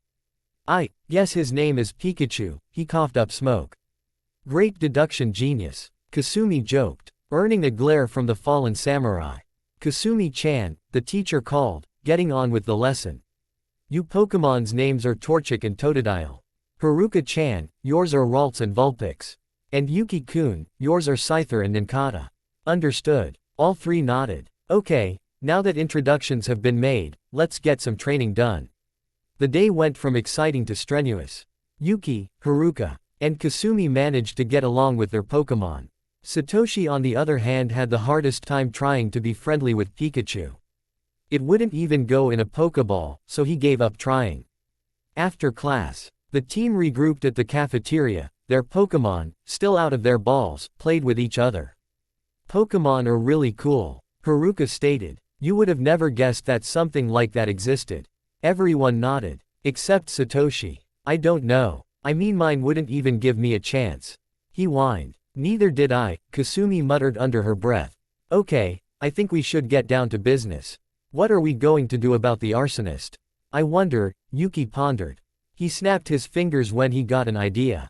How about we check out the samurai dojo? Perhaps there might be clues as to the identities of the real arsonist. Satoshi nodded. Alright, let's do that. Let's recall our Pokémon just in case. The four pressed the button on the balls, bringing the Pokémon back ins. Eyed the ball and hooking it onto the Pokébelts that they acquired from class. Pikachu was the only one that remained outside its ball. The group proceeded to the samurai department of the sword arts. When they arrived, it was just as bad as people said it was. Banners were destroyed, equipment damaged, the walls and tables were slashed, and paint was everywhere. The place was a wreck. Man, this is just terrible. Yuki shook his head shamefully. We have got to find these guys. Alright, let's split up and see what we can find. And they did just that. As Satoshi began examining his part of the room, he saw the scratches on the tables. Wait a second, these aren't cuts from a ninja sword, they're from a samurai sword. Hey guys, I think I found something. Yuki called, getting everyone's attention. They all came to this here. He crouched, showing them imprints on the ground. There are footprints here, but I can't see anything but samurai footprints. There are samurai cut marks on the tables also. No mistaking it. Haruka, you're a magician, can you sense anything? I'll try. Haruka closed her eyes and extended her wand. She spun in a complete circle twice and stood stock still. I can see something, traces of an arrow spell. Someone was using wind magic here. So, a samurai, ninja, and a mage were here. I wonder, Kasumi held her chin in thought. So only samurai marks could be found. But there are still traces of magic in the air, and people say that a ninja was sighted fleeing the scene. That doesn't make much sense. Don't forget, it was also said that this was done during the morning. Satoshi reminded. Pikachu exclaimed, sniffing the grounds. So you can still identify the scent Pikachu? Satoshi asked. Pie. Alright, so we got the culprit's scent. All we need now is a plan to catch them. Yuki said. I think I have a plan. Satoshi stated. Yuki-kun, you're going to be lookout for the arsonist. Haruka-san, you're the only one here who can keep up with him, so you are going to keep an eye on him. Kasumi-san, you and I are going to be on the lookout from another source. We'll all keep in contact by mini communicators. Our Pokémon will be able to help out too. Here's what we're gonna do. Later that night, Satoshi woke up to the sound of his alarm clock. Midnight, perfect. He quickly got dressed and got his Pokéball and Pikachu. Sato-kun, Shigeru called before he went out the door. Satoshi noticed that he was completely dressed, and carried two swords, a wooden and real one. I'm coming too. Thanks. Satoshi nodded, giving him a communicator and going out with him. Haruka and Yuki hid in a tree, scouting out for the criminals. The space was small, so she had no choice but to be practically on him, holding onto his waist. Why? Uki used his night vision goggles to look for the arsonist while Haruka had Vulpix and Ralts hide in the lower levels. Yuki switched on his communicator that hung on his ear, speaking into the mouthpiece. Hey Sato-kun, it's Yuki. How's it looking from where you are? Don't see anything yet. Where exactly are you? I'm in the middle of the courtyard. What about you? I'm inside the ninja arts department. Kasumi-san's in the martial arts department and my brother Shigeru Nichin is in the magic arts. Your brother's here too. Awesome. Isn't he a Class S graduate? Yeah. Cut the chatter and keep focused. Kasumi reprimanded. After an hour of waiting, she saw a small group of people run out of the dorms on her side. Targets spotted on my side. Commencing chase. Kasumi followed them, making sure to keep out of sight. Don't lose them, Yuki told her. HMPH, don't take me lightly. I see them. They are currently heading towards the Universal Department. Alright, remember the plan. I'm going to contact Kasumi-san and Shigeru Nichin. You two follow them and make sure they don't leave before we get there. Be careful and watch your back. I'm counting on you. Satoshi turned off his communicator. Alright Haruka-chan, it's just you and me, so let's do this. Sure thing, but there's only one problem: how am I supposed to move? She complained, failing to escape without falling down the 20-foot tree. Well, I guess we jump. Without missing a beat, Yuki grabbed Haruka by the waist and jumped off the tree. In midair, he saw that she was about to scream and cursed inwardly. Damn, if she screams, they will hear us for sure. I can't cover her mouth with my hands. What do I do now? Her mouth opened, about to let out a blood-curdling scream. Reacting on impulse, he did the only thing he could think of to silence her. He kissed her. When they landed, they shot away from each other, blushing madly. Sorry about that, but you were about to scream and my hands weren't free, so. No, it's alright. I understand. They both felt awkward until she punched him in the head. But don't you ever make me jump like that again. You almost gave me a heart attack. My bad. He apologized. Come on, we're wasting time. They both darted to the universal area. Inside, 5 people snuck inside. Once they got to the gymnasium, they were about to trash the place when all of the doors closed, locking them in. Who's there? One of them jumped. All the light flashed on, momentarily blinding them. They were surrounded by 5 people. Who are you guys? The leader demanded. We're the blades of justice that shall pass judgment. Satoshi and Shigeru pulled out their swords, standing back to back. We're the holy fist of honor that shall crush you. Kasumi performed a graceful jump kick and landed on one leg, standing in a battle stance. The forces of good shall overpower thy evil heart. Haruka twirled her wand professionally, charging up her magical power. In the name of the moon, we shall punish you. Yuki whipped out his blade and pointed at them coolly. A baton flew out of the blue and smacked him in the head. Wrong line. Haruka chastised, catching her recoiled baton. They grouped together, making a pose. Together, we're the Power Rangers. There was a very long pause. Noticing the silence, they huddled together. I don't know about that one. Isn't that taken? Satoshi asked. Yeah, how about we try something else? Shigeru suggested. Alright. They got back into formation again. Together, we're the Sailor Scouts. Yuki shouted, causing his team to fall over in surprise. Yuki-kun, quit it. Kasumi yelled. The team huddled together again. The criminals gawked at them oddly, a large bead of sweat rolling down their heads. Okay, why don't we give this one more shot? Satoshi asked. Alright, for real this time. Kasumi agreed. They got into another formation, Satoshi in front. Together, we're Team Tatsujin. The leader of the criminals, dumbfounded for a moment, shook his head. So, you pipsqueaks are gonna try and stop us, huh? Alright, let's get them. The criminals split apart, going after the warriors. The first one was the leader and an enemy samurai, taking on Shigeru and Satoshi respectively. Side by side, Shigeru and Satoshi gave alternate horizontal and vertical slashes at the enemy. The boss of the arsonist Defil CTED Shigeru's attack and rammed him with his shoulder. Satoshi was about to assist his brother when the enemy samurai kept him at bay.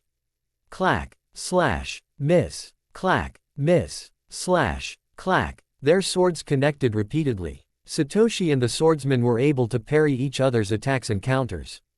Clash. Satoshi and the warrior were in a deadlock, glaring each other down.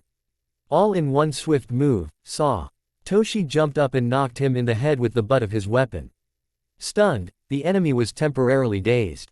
He was about to knock him out when he saw his brother battling and went to help him instead. Using real swords, Shigeru pressured the boss with relentless slice attacks. The boss, nearing a wall, managed to deflect most of his attacks without fail. Shigeru made a powerful downward slash, but it missed. Using this to his advantage, the enemy leader attempted to strike him down, but fell for his trap. Slickly, Shigeru parried the attack with his sword. In mid-spin, he took out his Uden sword and performed a low horizontal slash, successfully tripping him. Satoshi used the time gap to leap over Shigeru and injure the leader with a vertical slash. Though he managed to block it, the arsonist boss was slammed to the ground. The enemy samurai regained focus and charged wildly at the brothers. The Tajiris saw this attack coming, and knew exactly what to do. They leaned against each other, both of their wooden swords barely touching the wooden gym floor. X strike. They called out. Dragging their weapons along the ground, they blade rushed through the opponent. They zipped past the frozen stiff samurai. The only thing moving was the sudden rush of wind due to their speed. Professionally, they twirled their swords and sheathed wound of their swords clicked, an X mark was PPED through the samurai's padded armor and along the ground. The wind followed the attack, adding extra damage. The samurai was defeated. Next was a team battle, Yuki and Haruka versus the mage and ninja. Yuki zipped right and left towards the mage, fading off and on like a flickering shadow. The opposing magician couldn't target him with his magic attacks effectively, making him a dead target. Yuki was about to strike him down when the enemy female ninja drop-kicked him, sending him sliding across the waxed floor. Haruka conjured several fireballs and sent them their way. The other mage quickly set up a repulsion barrier, reflecting the attacks back at Haruka. She was about to get hit when Yuki lunged and pushed her out of the way. Mumbling thanks, Haruka got up and ran towards the mage. The evil mage was about to strike her down with magic when Haruka tossed her wand at him. The enemy ninja caught the wand right before it hit the magician. At that instant, Yuki appeared and said several flashbang capsules in their faces. The resulting explosion caused the two to be temporarily blinded and deaf from the sharp sound and immensely bright flash. Using this to their advantage, Haruka and Yuki charged at their respective counterparts and started to beat them down mercilessly. The ninja escaped, but the mage was overpowered. Haruka went to regroup with Satoshi and Shigeru, knowing who would win that battle. Yuki used his sword to cut the white-haired ninja, but she faded off right before the attack could hit her. She came down on him with her own sword, but he vanished similarly like she did. High slash, low slash, left punch, high kick, right slash, low kick, thrust, jump kick, slash. This continued, each ninja evading the other's attack by vanishing, until one of them changed their tactics. The enemy tossed kunais at Yuki. Caught off guard, he was injured by the attack. Countering, Yuki charged blindly at her. Sensing victory in her grasp, the woman made a lightning-fast vertical slice at him, only to have him split into two. Her eyes widened in surprise. He tricked her into attacking. The two Yukis performed a low kick, knocking her into the air. She was about to recover when the Yuki copies made another set of copies. The second set leapt into the air and punched her hard in the stomach. Going in for the kill, the two Yukis on the ground dashed to her sides and punched her like the second set did, propelling her into the ground, incapacitating her. Last was Kasumi versus the black belt fighter. The two fighters rushed at each other.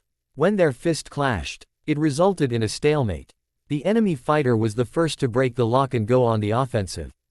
Kick, high kick, punch, low kick, uppercut, thrust punch, rolling kick. Kasumi blocked the first, ducked the second, parried the third, jumped the fourth, swerved past the fifth, sidestepped the sixth, and interrupted the seventh attack, countering it by grabbing the man's leg and slamming him on the ground.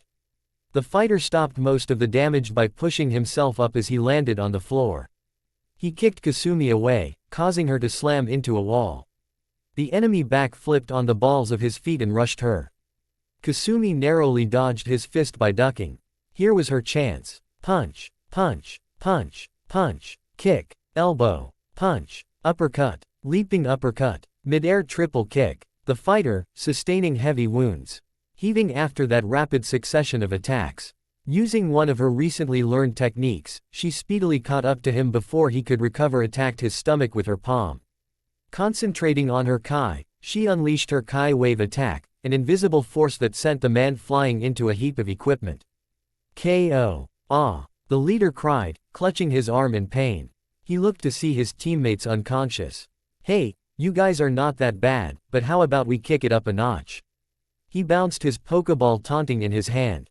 Give it up, Satoshi demanded, his teammates regrouping. You're all by yourself. What can you do? This. Pokeball go. The desperate crime boss called, tossing his balls in the air. When the light took form, Team Tatsujin gaped in fear. The first creature was a long, huge blue serpent, and the second was an enormous creature with a horn and skin as tough as steel. Say hello and goodbye to Gyarados and Aggron. MWU ahahahaha. The gigantic Pokemon roared terrifyingly, frightening the five heroes. How the heck are we supposed to beat something like that? Yuki exclaimed. Satoshi was afraid, very afraid. But no matter what, he couldn't let his friends down. He took out his Pokeball and enlarged it. That's easy, we fight it as a team. Using what? Our Pokemon. Remember your training today. If we give it our all, I know we can do it. Yuki gave him a shocked stare. That has got to be the craziest thing I've ever heard. His lips curled into a grin, taking out his two Pokeballs and enlarging it. But then again, I like crazy. Let's do it. I'm in. Haruka joined. You guys are all nuts. Kasumi shouted, only to sigh in defeat afterwards. I guess I'm nuts as well. Alright, I'll help out too. Shigeru said, enlarging his Pokeballs. Satoshi was surprised. I didn't know you had Pokemon also. Shigeru glanced at him and smirked smugly. Just wait until you see what I can do. Everyone prepared their Pokeballs as the giant serpent and dinosaur-like creature charged at them, preparing to attack them head-on. Everyone prepared their Pokeballs as the giant serpent and dinosaur-like creature charged at them, preparing to attack them head-on. Everyone, let's do it. Satoshi led. The gang released their Pokemon. Gyarados unleashed a powerful stream of water from its mouth, scattering the forces. Marowak, use your Bonemerang attack. Maro, whack. The Bone Keeper Pokemon tossed its bone at the giant serpent. Though the attack hit directly, it barely damaged the oversized water Pokemon. Marowak was about to strike again when the Aggron used its tackle attack to knock it away. Kasumi's Pokemon stepped up to the plate, ready to take the offensive. Torchic, use Ember. Totodile, use Water Gun. She commanded. As the attacks were about to hit the Iron Armor Pokemon, the attacks collided with each other, turning into harmless mist. Kasumi slapped her forehead in frustration. That was stupid, but then she got an idea. Seeing as the Pokemon was temporarily blinded. Haruka-chan, Yuki-kun, have your Pokemon attack it now. Both of them nodded and called out their attacks. Vulpix, use Ember. Ralts, use Confusion. Scyther. Nincada, use your Slash attack now. The Fox unleashed a wave of fire against the Steel and Rock Pokemon while the humanoid Psychic used its power to try and constrict it. The Mantis and Bug Pokemon scratched the Pokemon's chest. All of the attacks scored a hit, but the only damage they did was to its patience. Aggron, use Iron Tail. Sweep those pests away. The boss told it. Aggron's tail lit up white as it began to harden. The steel giant then used its long tail to sweep and damage Yuki and Haruka's Pokemon. Scyther, Totodile and Ralts managed to dodge it. But Nincada fainted from the powerful attack. Quick to take the initiative, he made another command. Gyarados, blow them away with Hydro Pump. The blue dragon fired off its most powerful water attack in a sweep, damaging all of the Pokemon heavily. Vulpix, Marowak, and Torchic fainted from the attack's super effective damage. The rest were seriously injured. Their respective trainers recalled the fainted Pokemon. I'll handle this, Shigeru reassured. Go, Pokeball. He tossed 3 Pokeballs in the air, revealing his forces. One of the Pokemon that came out was a 6-foot-tall dog with a beige mane and black and orange tiger-striped fur. The second was a dark gray Pokemon with white fur and a crescent blade on the side of his head. The last in his arsenal was an all-black Pokemon with yellow ring patterns on its body. Satoshi stared in surprise. When did you get 3 ESE Pokemon? About a few months ago. I've been saving them for an occasion like today. So that's where you've been disappearing to so late at night. But enough about that, let's take these guys down. Arcanine, use Extreme Speed. The fire dog ran at the Aggron with godly speed. Aggron, wait for it to come close then use Hyper Beam. The Aggron charged up a bundle of light energy in its mouth, waiting for his opponent to come close. Right when Arcanine was about to attack, Shigeru called out another attack. Arcanine, now hurry and use Dig. Arcanine burrowed right before Aggron released a charged-up beam attack, breaching the gymnasium wall. The crime leader wasn't outsmarted yet. Gyarados, use Hydro Pump to blast that dog out of the hole. Obeying its partner's commands, the serpent shot its deadly stream of water in the hole. The flame dog jumped out of the hole from under the Aggron, causing super effective damage and bringing it to critical health. Arcanine managed to jump out of the way of the water that shot from the hole and attacked the Aggron, knocking it out. That will teach you to mess with me, Shigeru boasted. The arsonist grumbled as he recalled the fainted Aggron. It isn't over yet. Gyarados, use Crunch. Gyarados swiftly clutched Arcanine within its jowls. The fire dog cried out in pain. Now, finish it with another Hydro Pump. The water dragon unleashed its powerful attack on the fire Pokémon in its mouth, knocking it out in one blow. No, Arcanine, Shigeru called out. He recalled it back inside the Pokéball, praising it for a job well done. Curses, that was my most powerful Pokémon. What rotten luck. He noticed the Pikachu in the corner of his eye. An electric rodent, that's it. Satoshi, use Pikachu to attack the Gyarados, it's weak against electric attacks. Satoshi nodded in confirmation. Gotcha, Pikachu. Use your Thunder Shock. The mouse Pokémon did as it was told and fired off an electrical attack at the enemy. The attack did moderate damage, but wasn't enough to take down the overgrown snake. Damn it all. The attack wasn't strong enough. He pondered his options and came up with an idea. Haruka-san, have Ralts use its barrier attacks to protect us. Yuki-kun, use Scyther's speed to evade and distract the Gyarados. Shigeru Nichan, help out Scyther with your Pokémon. Kasumi-san, use Totodile's water gun attack on my mark. Everyone nodded and went along with the plan. I don't know what you're up to, but it's not going to happen. Gyarados, use Hydro Pump on the mouse. The giant snake unleashed another stream of high-pressure water at the electric mouse. Ralts, hurry and use Light Screen to protect Pikachu. Haruka commanded. A transparent barrier was lifted right before the attack could connect. Ralts had to use the rest of its energy just to negate the attack, and fainted. Haruka recalled the Pokémon back inside, defeated. Gyarados, use Hyper Beam now that the defending Pokémon can't protect that rodent. The blue serpent charged up an amazing amount of energy. Scyther, use Agility and follow up with Slash. Go for its face. Yuki commanded. Scyther sped and jumped up to the Pokémon. Using its powerful scythes, it slashed the Gyarados on the cheek, making it angry. It was about to blast Scyther with its attack when Shigeru intercepted it. Absol, use Agility to knock Scyther out of the way. Umbreon, use Feint Attack. The bladed Pokémon Absol lunged towards the Mantis Pokémon and pushed it out of the way. The Moonlight Pokémon Umbreon faded then reappeared right under the snake and tackled it. The charged-up Hyper Beam was let loose, but went out of control due to Umbreon's interruption. As it swept throughout the gymnasium, Haruka was in the direct line of fire, and was petrified. Haruka-chan, get out of the way. Her friends called out to her. She was frozen stiff, not responding in the least. The attack was about to strike her when a blur of white pushed her out of the attack's radius. Haruka gasped when she saw her savior struck dead on by the attack. No, Yuki-kun, she cried, seeing her best friend being struck and sent flying into a heap of equipment. She ran with all her might to the fallen ninja. The massive beam continued its rampage, heading towards Pikachu. The mouse couldn't move out of the way in time, but Satoshi managed to get in front of it and protect it with his back. The attack hit the samurai, searing his back and making him scream out in agony. Sato-kun, you fool! Shigeru yelled. When the attack ended, smoke enveloped the area. When it cleared, Satoshi was still in front of Pikachu, but his face was contorted in extreme pain and misery. He panted sharply, but smiled at the surprised Pikachu. Well buddy, I know we didn't get along, but that doesn't mean I'm not going to protect ya, hey. Those were his last words before he collapsed, the pain overtaking him. Satoshi-kun, Kasumi and Shigeru screeched in horror. They ran as quickly as they could to him. Shigeru checked his pulse, praying to the gods that he was still alive. He just fainted. He sighed in relief. That idiot, Kasumi muttered quietly.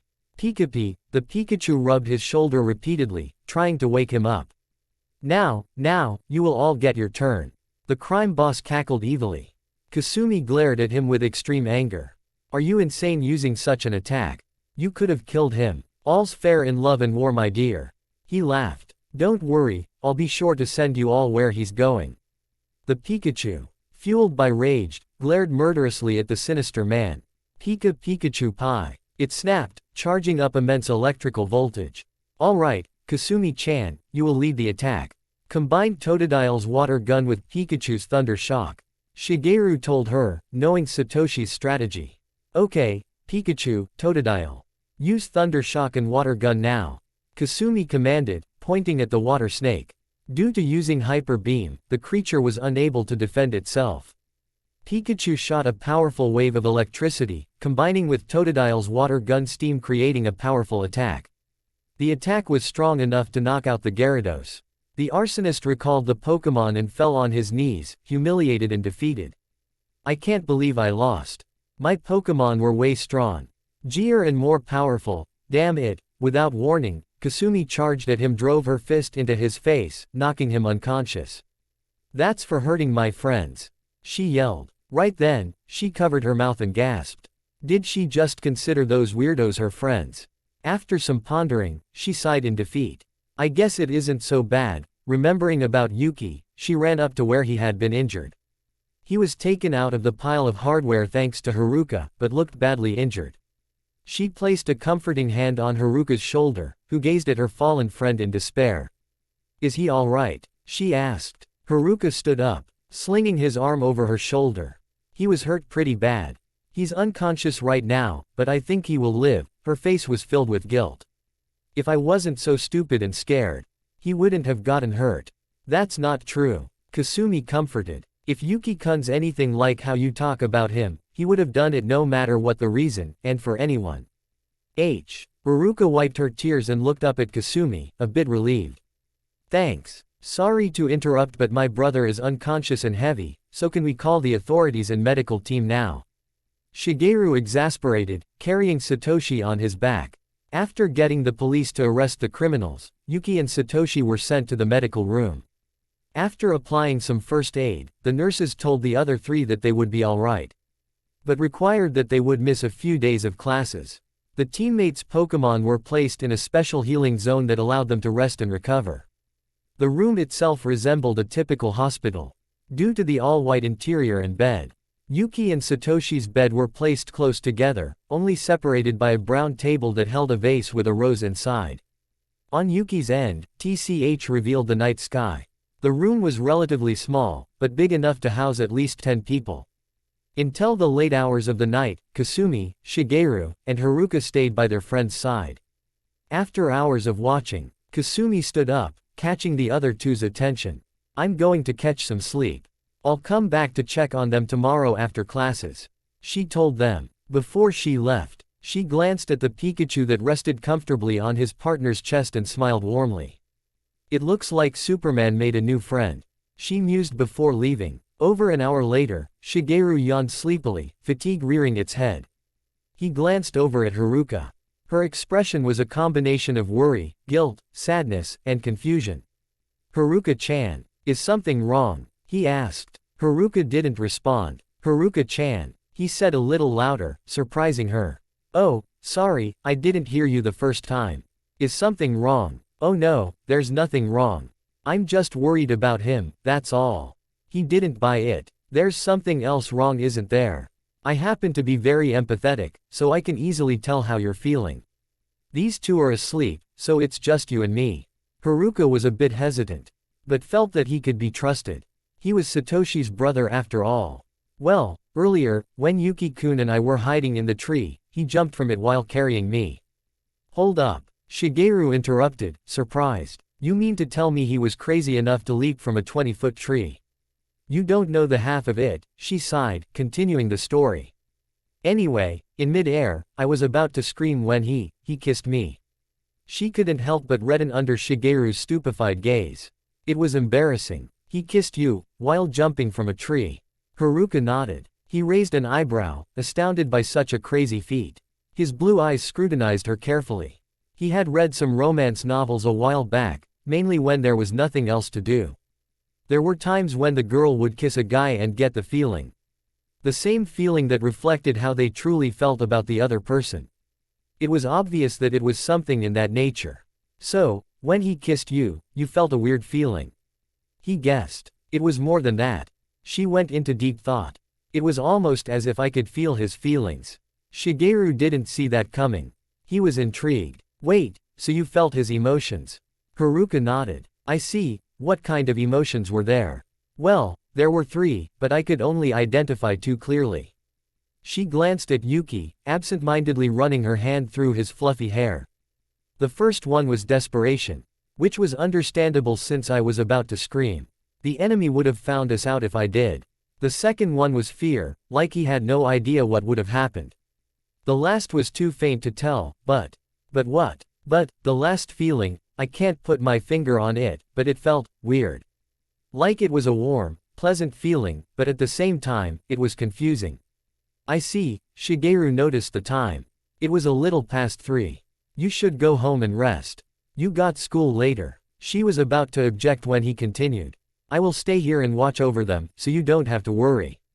Haruka yawned, exhausted. Okay, good night Shigeru-san. Good night. When Haruka left, he began to think about the conversation. I've never heard of a story like that. If she was more in tune with his feelings than her own, then she must care for him more than she even knows. He glanced at Satoshi's sleeping form and smirked. Well, little brother, I think you're going to lose a fan sooner or later. After the first class, Haruka and Kasumi used their break time to check up on the boys. When they entered the medical bay, a lady dressed in a white nurse's outfit approached the two. Hello. Is one of you two Momiji Haruka-san? I am. Haruka bowed in respect. I'm going to check up on the others, I'll see you later. Kasumi left and followed the path to the designated room. Haruka turned to face the nurse.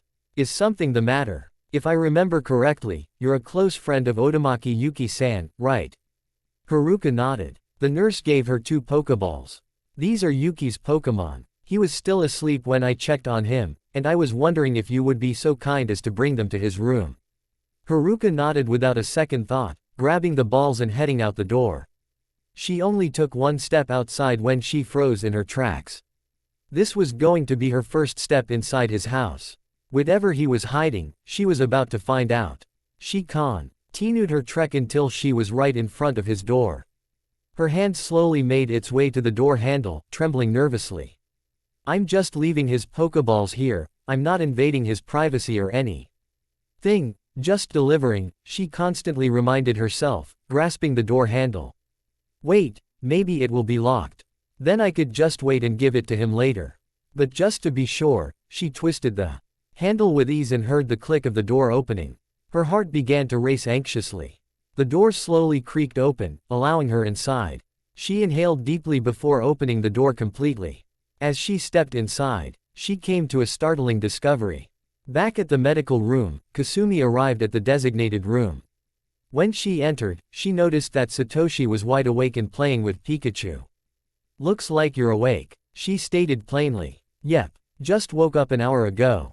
How's class? Was the reply, making Satoshi laugh. Glad to see you enjoyed it. Satoshi looked around the room and noticed something missing. Say, did you see Yuki-kun on the way here? No, he didn't check out, otherwise we would have known. You don't say, Satoshi pondered. Oh well, probably went out to get some air. Haruka stood in the middle of the hallway, looking confused. Why was everyone so surprised when they saw his room?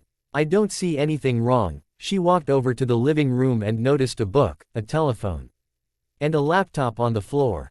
After putting the Pokeballs near the book, she turned around and was about to leave when it hit her like 1,000 thunderbolts. She whipped around, wide-eyed. What the? She hastily searched the entire house multiple times, hoping that it was just a figment of her imagination. Where's everything? She gasped, bewildered. Her mind flashed back to when she asked Satoshi what he saw inside. Trust me, it's nothing you would want to see. She suddenly realized that it was actually a cryptic message, and he was right. There was nothing she would want to see. Because there was nothing to see. No parents, no bed, no anything. How could he live this way? How could anyone live this way? She was reminded about what she saw earlier. The book. Maybe it had some information about what was going on. When she picked up the black book, she felt a pang of guilt. She really didn't want to go past the red line of privacy, but it was obvious that Yuki needed some dire help. And fast. Flipping open the book, she read the contents. Dear Journal. The 6th of June 13. Mood. Today is my birthday, but there is nothing to celebrate for. The pain of what happened 9 years ago today still burns within my mind. He won't let me live a single day without reminding me about it. I've made over 4 attempts today, but all were unsuccessful. Why must suicide be so hard? The book fell limp to the floor. Her hands trembled in shock. Suicide. What on Gadia was so wrong with him that he would want to commit suicide? She didn't even know when his birthday was. But wait, 4 attempts. If he really wanted to do it, wouldn't he have done it by now? Driven by curiosity, she picked up the book again, continuing from where she left off. But I already know the answer to that, don't I? It's obviously her. He doesn't like her very much. No, he despises her, he always did. She was the first person who actually considered me a friend. I've felt different ever since. Momiji Haruka-chan, she really is the sweetest person I've ever met. Her heart took a leap. She didn't think so heartwarming.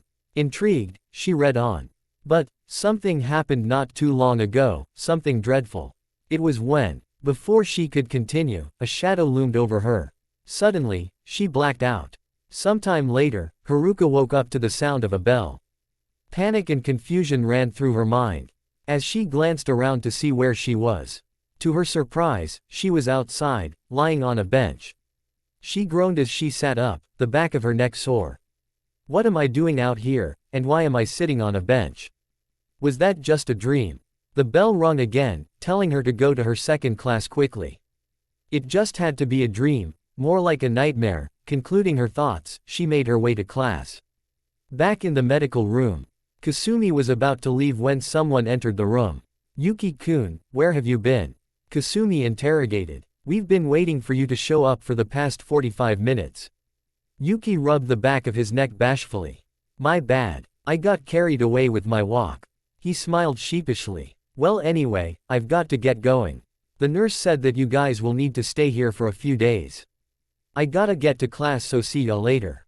Kasumi left them to go back to class. Yuki lay on his bed and groaned a little, still in pain. Yuki-kun, shouldn't you be in bed instead of walking all over the place? Satoshi inquired, petting the sleeping Pikachu. It's all right. I've been through worse punishment, namely Haru-chan. They both chuckled at the comment. So, since we're stuck here, we might as well get some R&R. Especially since Hayabusa-sensei is going to drill us to death for missing his classes. Right. Satoshi noticed that he was already asleep. Shrugging helplessly, Satoshi started to sleep as well, seeing that they were going to be loaded with schoolwork later. A week later, everything returned to normal, or as close to normal as it could get. It was Saturday, and the group gathered at a park. Yuki hadn't arrived yet, so they kept themselves busy with conversation. Satoshi started off with how well he and Pikachu were getting along. The said Pokémon was clinging onto his shoulder. Watching Kasumi retort comically at its partner's comments. Haruka, however, was deep in thought, thinking about the dream she had a week ago. She was so deep in thought, however, that she didn't notice the stares that she was getting from her friends. Haruka-chan, are you alright? Kasumi asked, jarring her out of her thoughts. Oh, yeah. I was just inking about the weirdest dream I had while back. What dream? Well, I dreamt that I went inside Yuki's house, and when I was there, nothing was inside his house. I mean, no furniture, no sign that a real human being even existed there. Pretty silly, huh? She was expecting a laugh or a similar reaction, but she was dead wrong. Kasumi and Satoshi stared at her in disbelief and shock. Haruka didn't like the looks she was receiving. It took her a second to guess why they gave such a reaction. Her eyes widened immensely. It's true, isn't it? Haruka-chan, Satoshi started, momentarily lost for words. He wanted to tell you. But it would have been too painful for him. I don't know how you dreamt of something so accurate, but I'm sure you were bound to know anyway. Haruka's gaze lowered, looking dejected. But, I was his friend. He could have told me. Doesn't he trust me? Listen, Kasumi started. Men these days are arrogant, but people like Yuki-kun are idiots who do stupid things with good intentions. It was obvious that he didn't want you to think differently of him, or perhaps, he didn't want to be treated like he couldn't fend for himself. Don't take it too hard. Love betrays logic. Right then, Yuki approached them. Hey you guys. Sorry I'm late. When he arrived, he noticed that Kasumi and Satoshi gave him apologetic looks. Haruka's expression was unreadable. Is something the matter? Yuki-kun, Haruka fidgeted. Could I talk to you for a second, alone? Sure. Yuki agreed. Haruka led him to a secluded area in the park. Under the shade of a cherry blossom tree was a grove of white flowers and cherry blossom petals. After going far enough, she let go of his arm and stood still. Was there something important you want to talk about? Stand still. Yuki raised an eyebrow, but complied with her request. Her expression was still unreadable as she turned around and walked up to him. Without warning, she grasped his shirt and tore it off. Needless to say, he was quite startled. What are you doing? Before he could loosen her grip, a great deal of his shirt was ripped, revealing his chest and stomach. There were scars all over his body. Haruka turned around swiftly, hiding her face from him. So, it was true, the dream I had. Yuki cursed inwardly. She wasn't supposed to remember that. Great, she's just going to be like all the others. When Haruka turned around, her expression was a lot clearer. She was furious. Slap. Clearly not expecting such a reaction, Yuki stumbled back, grasping his sore cheek. He'd felt many of her slaps before, but this one hurt the worst.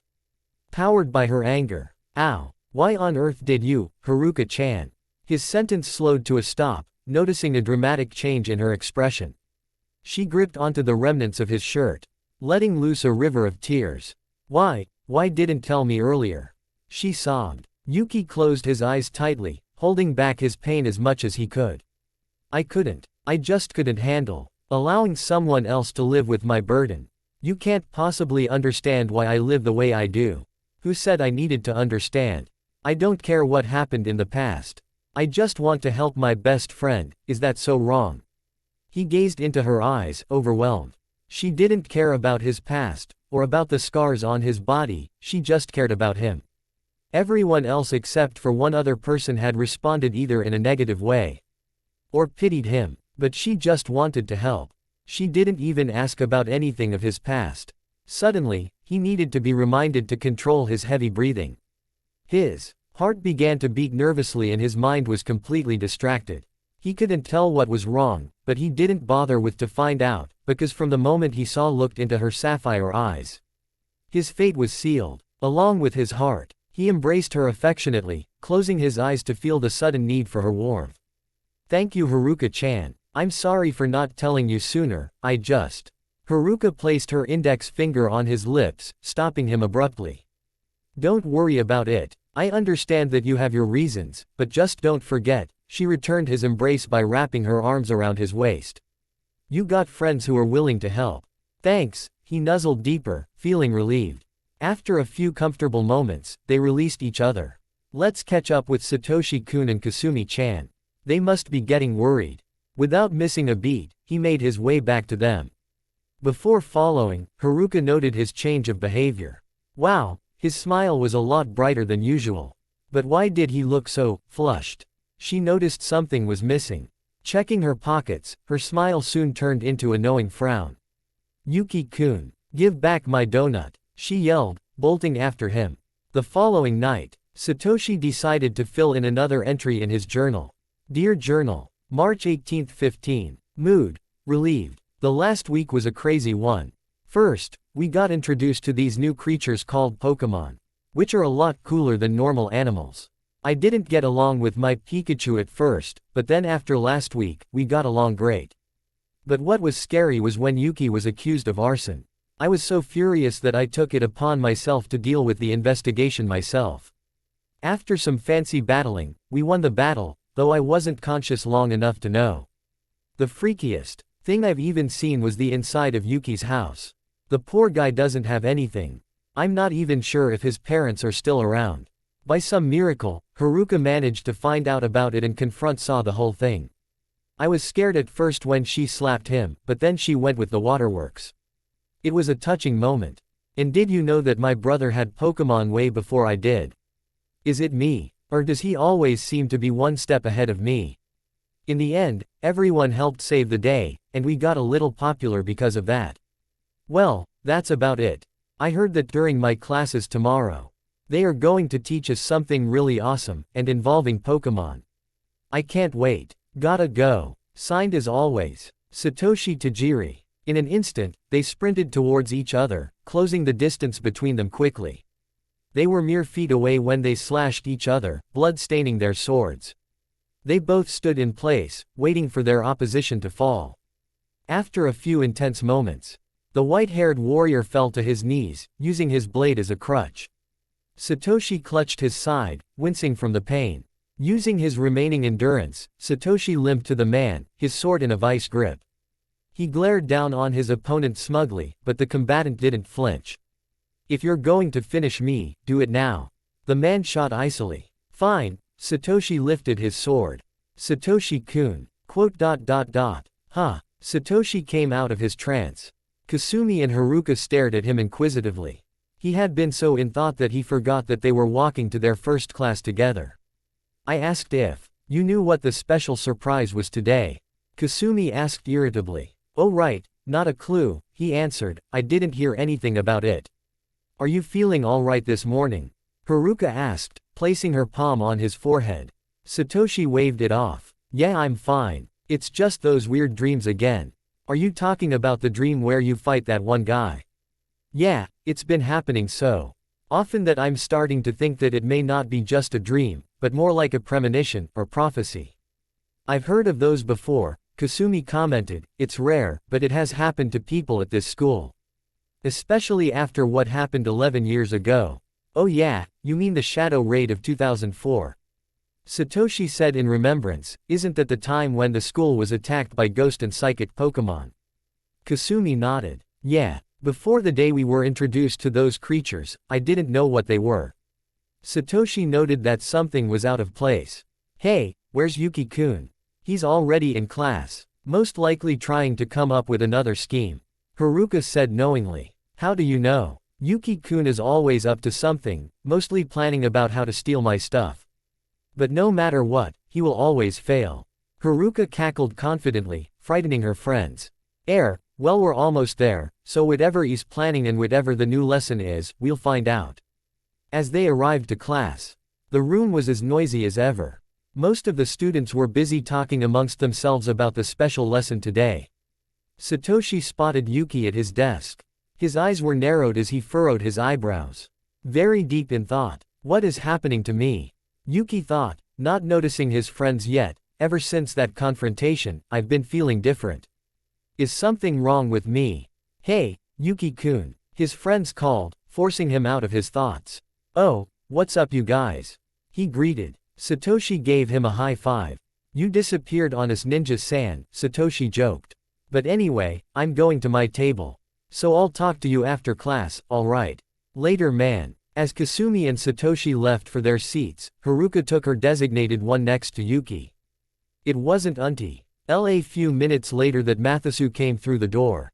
Wasting no time, he started the lesson.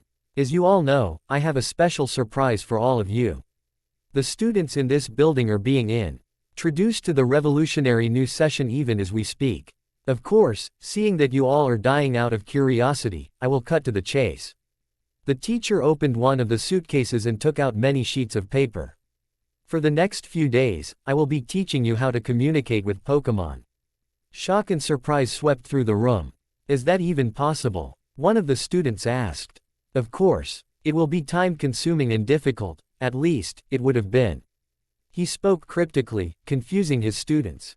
"You see, this is an experiment, using a special drug called Pokesync." He pulled out a couple of bottles, possessing capsules that were half blue, half purple. "This is called such because in order to communicate with Pokemon, your mental psyche must be set to that level of understanding. You do not need to worry, it is completely safe, and if you don't want to participate, you don't have to. How this works is simple. The more you talk with them, the more you will be able to understand them. And this is where the drug comes in. It memorizes the patterns in that Pokemon's speech and engraves it in your brain. Now, before I go through with the lesson, I must ask how many of you would like to participate." Every student raised their hands eagerly. Well, we have some testers. Alright, if you would please come here and sign these forms." After all the students signed the forms and took the capsules, Mathisu went on with the lesson.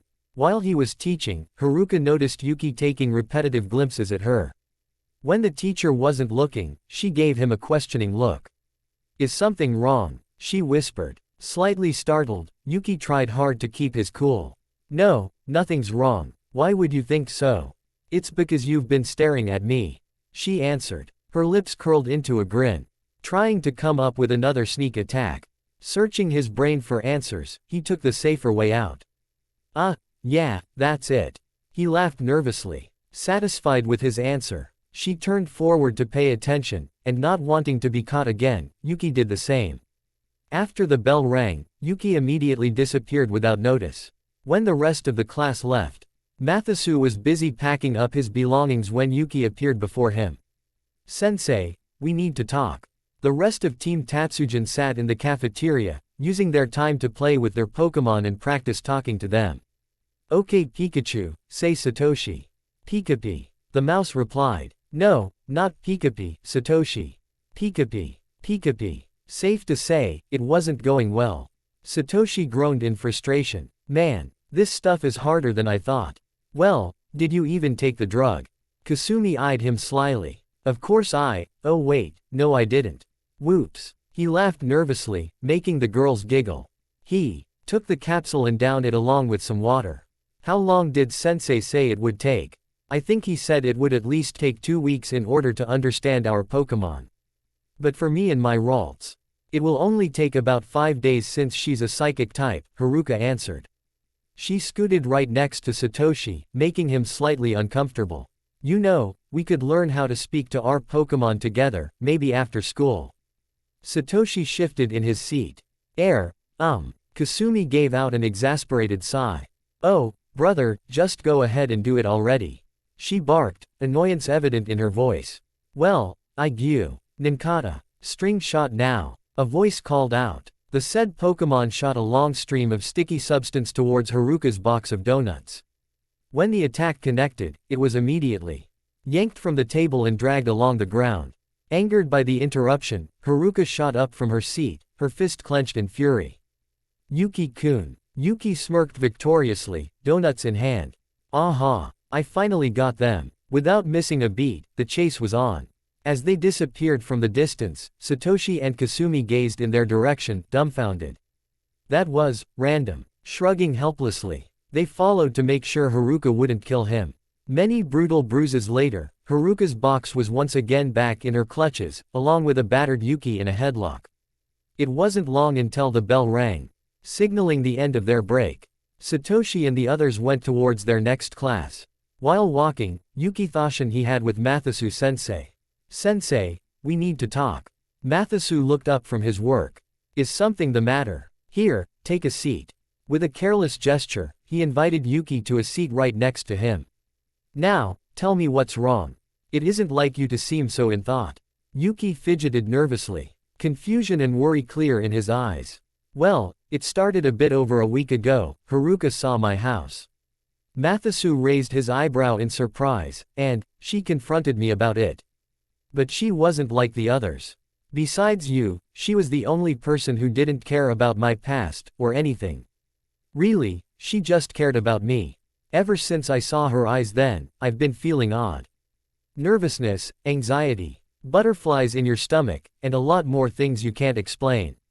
Mathisu guessed. Yuki nodded, surprised that he figured it out so quickly. "And I bet that you are wondering what you had been feeling since then, right?" Yuki nodded again. "Well, I think I know the answer." Yuki leaned in, paying full attention. "Well, what is it? Am I getting sick or something?" Mathisu shook his head. "In a matter of speaking, you, my friend, are suffering from an incurable disease." He smiled slyly, watching Yuki gasp in distress. "You are in love." Yuki fell out of his chair, shocked. "What? That's ridiculous." "Not so. You've known her since a while back. It's no surprise." "That can't be right, and besides," Yuki's expression turned serious, "you know he's not going to like this." Mathisu nodded sadly. "I know, this will be troubling. You do know she is going to have to find out about him sooner or later, right?" Yuki nodded hesitantly. "So, let's just say that I really am in love with her. What do I do?" "Sadly, I cannot tell you what to do. You are plenty old enough to find out on your own. You must do what is right, and what is in your heart. Keep this in mind, because when the time comes, you are going to have to make a decision. It will be up to you to choose your fate." "Thanks Mathisu-sensei." Yuki stood up and bowed before leaving. Just as he was about to leave, he turned around. His ruby eyes scrutinized the teacher. "Say, Why do you always speak so cryptically? Do you have a thing for riddles or something? The instructor laughed before answering. These days, students are becoming more and more advanced. Some are even able to outsmart their teachers. But, when I speak the way I do, it makes them think for themselves and explore new frontiers, thus expanding their knowledge. I've found that rather than teaching them facts, I give them a large enough space to let loose their curiosity and find out new things. And besides, that's what makes me cool. Yuki chuckled and was about to leave when Mathisu stopped him. Before you go, just remember not to change who you are. If you don't want Haruka-chan to know prematurely, you better act normal, as normal as it can be for you. Now go ahead, your friends are waiting. Thanks, I knew I could count on you. Yuki took a few glimpses at Haruka, trying to determine the truth in Mathisu's words. He had known the sensei for years, ever since the incident 11 years ago, and he was like a real father to him. He knew that he was right most of the time, but him, in love. Absurd. Taking a good look at Haruka, he felt the strangest urge. It was like he wanted to hold something. That was when he noticed her hand swinging in sync with her steps. He started to sweat nervously, the sensation growing within him. Do I really want to do that? He asked himself. His hand twitched nervously. I guess it wouldn't hurt. Friends do stuff like that sometimes, trying to look as inconspicuous as possible. He looked ahead while trying to grasp her hand. He began to get frustrated when he kept missing. Making a coup de grace, he scooted closer and successfully grasped it. Haruka's sudden "Why" made a gasp and stared at him incredulously, and then at his hand. It wasn't until his hand caressed a smooth and warm surface that he realized it wasn't her hand he was holding. You pervert. Slap. Haruka stormed off angrily while Yuki was eating dirt. Kasumi shook her head in disgust and left, but Satoshi stayed behind and crouched next to him. Are you alright? Why me? Yuki groaned, dazed. During the second class, all of the teams lined up in a row in front of their instructor, Hayabusa. Students, I am proud to say that it is that time of year again. The students stared at him curiously. Today, I will be taking sign-ups for the Gadia Region's Bushido League. Bushido League? Satoshi echoed, piqued with interest. It's a league that only a few teams can enter. It is a grand tournament to determine the best team in the region. There are two catches though, one of them being that you must go through the preliminaries, namely me. I will determine which teams go and don't go. The top 4 teams that I choose will be able to compete in the tournament. The second catch is that in order to compete, you must win 5 medals that signify that you've completed the 5 trials in the region. What are the 5 trials? Satoshi asked. That, I cannot tell you, since they continue to change, but where they are located is in the 5 main cities of this region, aka City, Midori City, Ki City, Aoi City, and Cha City. 2 weeks from now will be the start of the competition, so use the time given to you to train. The Bushido League, Satoshi thought to himself. If I can enter, then I have a sure shot at becoming the greatest swordsman. Inspired, he prepared himself for 2 weeks' worth of training. Now that that's out of the way, let's pick up the pace with some warm-ups. 2 weeks of heavy training later. It was the Sunday before the competition. It was planned that Satoshi and the rest would get together and hang out, but his bad habits prevented otherwise. He was resting peacefully in his bed when a voice disturbed him. Sato-kun. Satoshi grunted and turned in his bed, ignoring the voice. Sato-kun. No response. Hey, wake up. Give me 5 more minutes, Satoshi grumbled. You better get up. Or else, the voice warned. Whatever, Satoshi was about to fall back asleep when 10,000 volts of electricity negated the action. Burnt and angry, he shot up from his bed and glared at the Pikachu. Why the heck did you do that for? It's because you wouldn't get up. You were supposed to meet your friends today, remember? Pikachu reminded. I was about to get up when someone electrocuted me. If I didn't do anything, your lazy butt would have still been in bed. I'm not lazy, you. Satoshi stopped abruptly, realization hitting him. Wait a minute, since when did you talk? Pikachu was equally surprised. Since when could you understand me? Satoshi gasped. It's the Pokesync. I can understand you now. Awesome. I thought all that stuff was just a bunch of hocus pocus. Cool. I gotta see this. Taking out his Pokeball, he released his Marowak. Hey Marowak, can you understand me? Marowak gave him an odd look. Of course I can. But the real question is, can you understand me? Yeah, I can. Sweet. Satoshi nodded enthusiastically. The Marowak raised an eyebrow.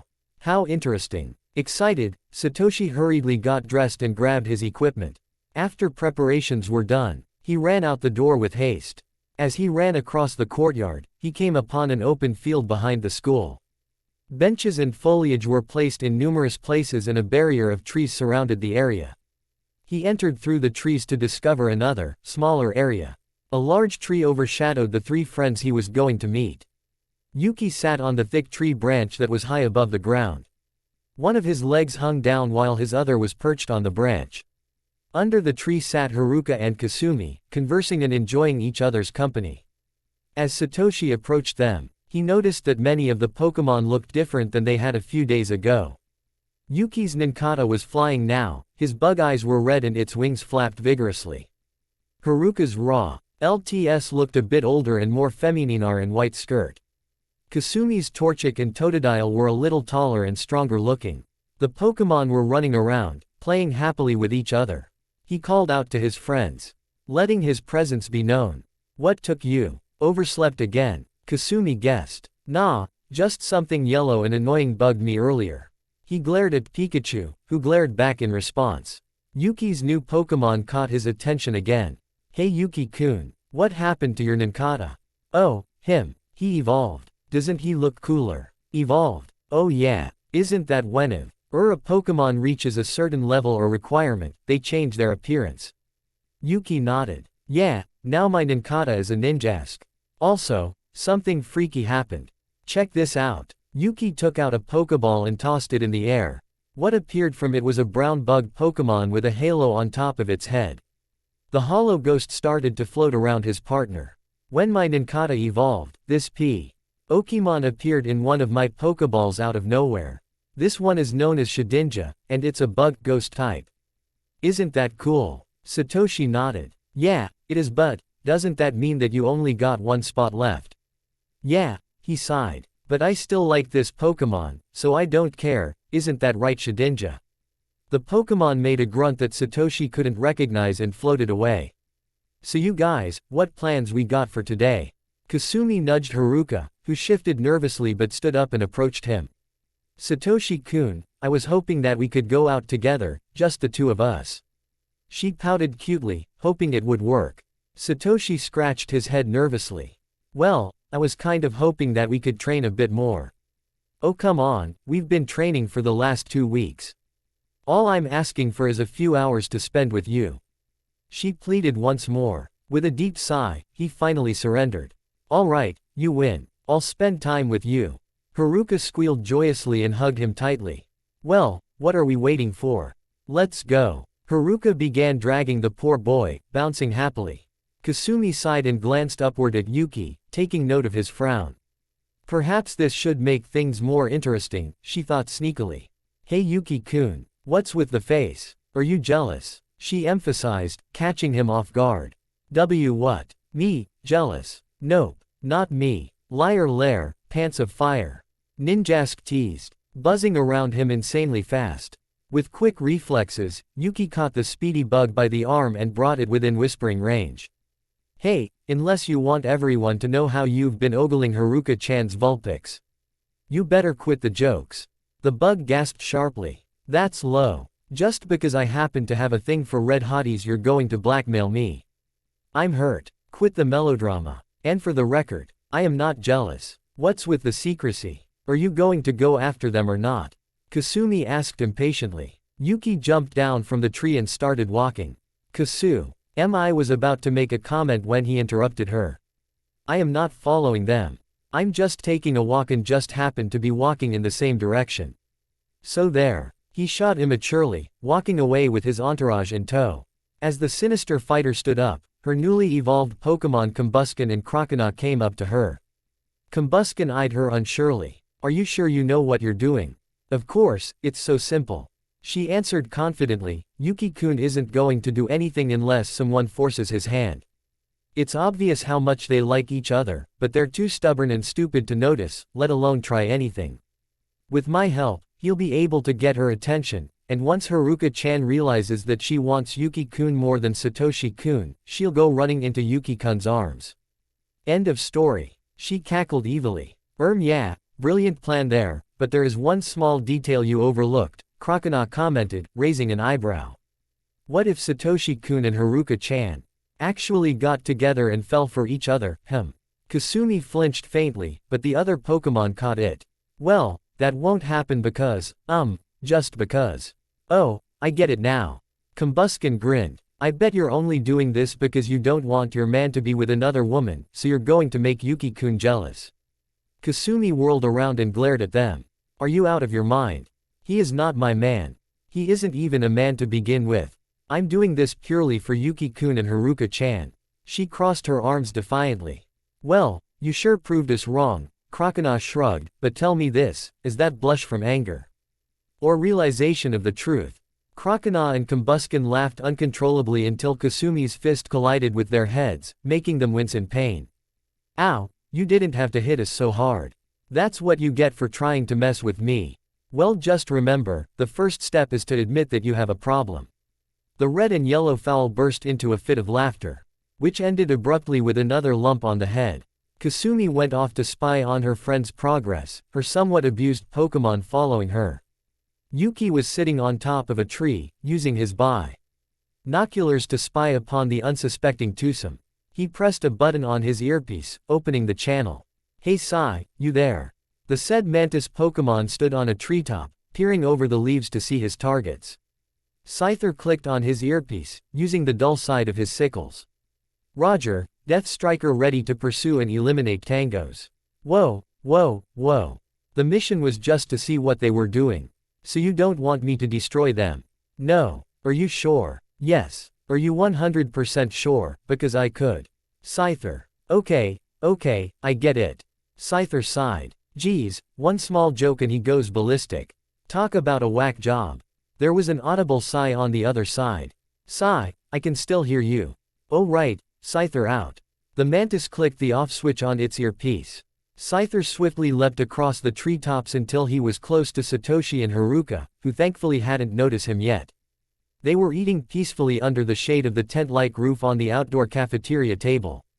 Scyther couldn't make out what they were saying, so he leapt through the air and landed on top of the metal roof soundlessly. Can you hear them sigh?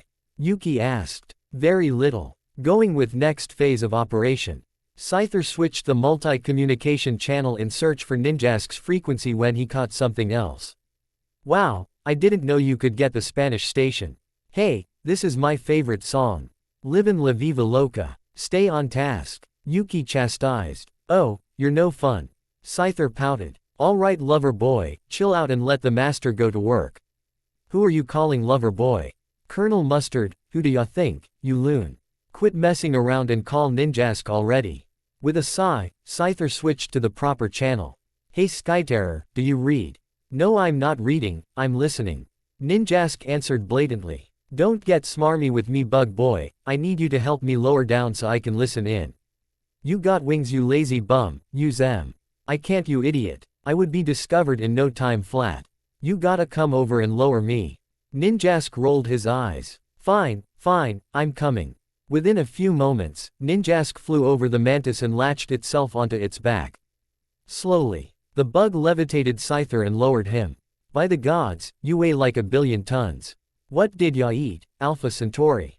Hey, Scyther hissed quietly. Shut or flip in trap. They're gonna hear you. Ninjask grumbled, but said no more as he lowered him. When he got close enough, he just managed to catch some of their conversation. So tell me, what do you think? About the whole competition thing tomorrow? Haruka asked, staring dreamily into Satoshi's eyes. Well, I don't really know what we will be fighting against out there, but something tells me that it's going to be fun. What about you? To be honest, I'm a bit nervous.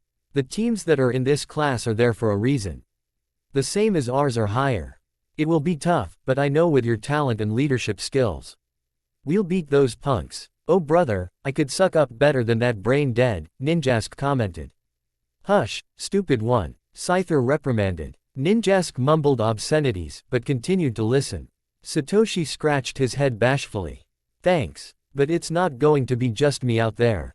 All three of you guys and our Pokemon are going to be of big help. You've been doing great with your magic yourself. I'm proud to have you on my team. Haruka blushed madly from the compliment. Oh, it's nothing really. It's all thanks to your support and training, Sato-kun. She giggled. Ninjask made a gagging noise. Ah, someone strangled them with a dirty sock. They're killing me faster than your fat behind. If you don't want me to clip those wings of yours, be quiet. Scyther hissed sharply, flashing his scythes to make his point. Ninjask gulped and fell into silence. Satoshi shook his head. Not true, Yuki-kun has been helping you most of the time. Which reminds me, I hope. I'm not being too bold, but how do you feel about him, really? Caught off guard, she struggled to answer. Oh, well, crap, I can't hold on any longer. I'm pulling out. The Ninjask strained. What? You can't pull out now. They're about to get to the really important part. Yuki yelled frantically. Sorry, but this apocalypse-sized mantis is too heavy. I'm going. Before Yuki could protest, the bug escaped the area before collapsing into the ground, exhausted. However, Ninjask had forgotten that he was still holding Scyther, so he dropped him unceremoniously on the ground. The peeved mantis got up and glared menacingly at the tired-out bug. How dare you drop me and call me fat, you pest? Die. Fueled by adrenaline and fear, Ninjask flew just out of reach of Scyther's sickles. E-bladed bug chased him all around the courtyard, both screaming at each other. Yuki slapped his forehead and groaned. Can't these two go 5 seconds without going at each other's throats? I suppose not, Kasumi answered, sipping from a juice box. Yipe. Yuki jumped, almost falling out of the tree. What are you doing here? Same thing you are, spying on them. She answered calmly. I'm not spying on them. He denied, hiding his binoculars. I was merely checking out the Scyther. You know he can't swim. No, don't, gah. He threw up his hands in aggravation. Look, just stay in the fountain. And try not to kill each other before I arrive. With a groan, he jumped down and tore after the swimming bugs. Kasumi smiled to herself, proud of her small victory. It's a start. Back with Haruka, she was deep in thought. It was the first time anyone asked her that question. How did she feel about that crazy ninja? Sure, he was cool, sweet, and was always dependable, but did she have feelings for him? The question itself was a lot of food for thought. You know, he's a nice guy and all, but I'm not really sure. I would like to think he is the best friend I've ever had, but then I'm not 100% sure. She answered honestly, still pondering. I see. Satoshi glanced at the fluorescent orange sky. It was nearing nightfall. Hey, where else do you want to go? Let's go to the park. Sure. Sounds like a plan. While walking, she held his arm and leaned against him, sighing contently. It made Satoshi feel awkward, but he didn't want to disturb her comfort, so he kept walking along her pace. The things I do to be a nice guy. Oh well, at least it isn't the redhead. He chuckled at the thought. Hey, what's so funny? Oh nothing, just a funny thought. He dismissed, still chuckling. Haruka was puzzled, but brushed it off as she latched back onto his arm. Later that night, the two sat under the stars, content with the atmosphere. They were on a grassy hill that overlooked the awe-inspiring sight of the park. During the time they spent, they pointed out certain spots and people that they knew. Both were having the time of their lives with each other, conversing and hanging out together. You know, Haruka-chan, I gotta admit, today was fun and relaxing. Thanks for getting me to come. Haruka nodded. No problem. I enjoyed today too. When she turned to look at Satoshi, her eyes locked onto his. He had an unreadable expression on his face. Haruka-chan, could you close your eyes for 1 second? That one got her by surprise. Huh. Just for a second, and stand still. Haruka nodded happily, shutting her eyes and giggling madly. Oh my gosh, is he going to try and kiss me under the stars? How romantic. Come on, just a little closer. Got it, he said suddenly, baffling her. Okay, now open your eyes. When she did the said action, she breathed in awe. The soft green luminescence of a firefly glowed in his hand.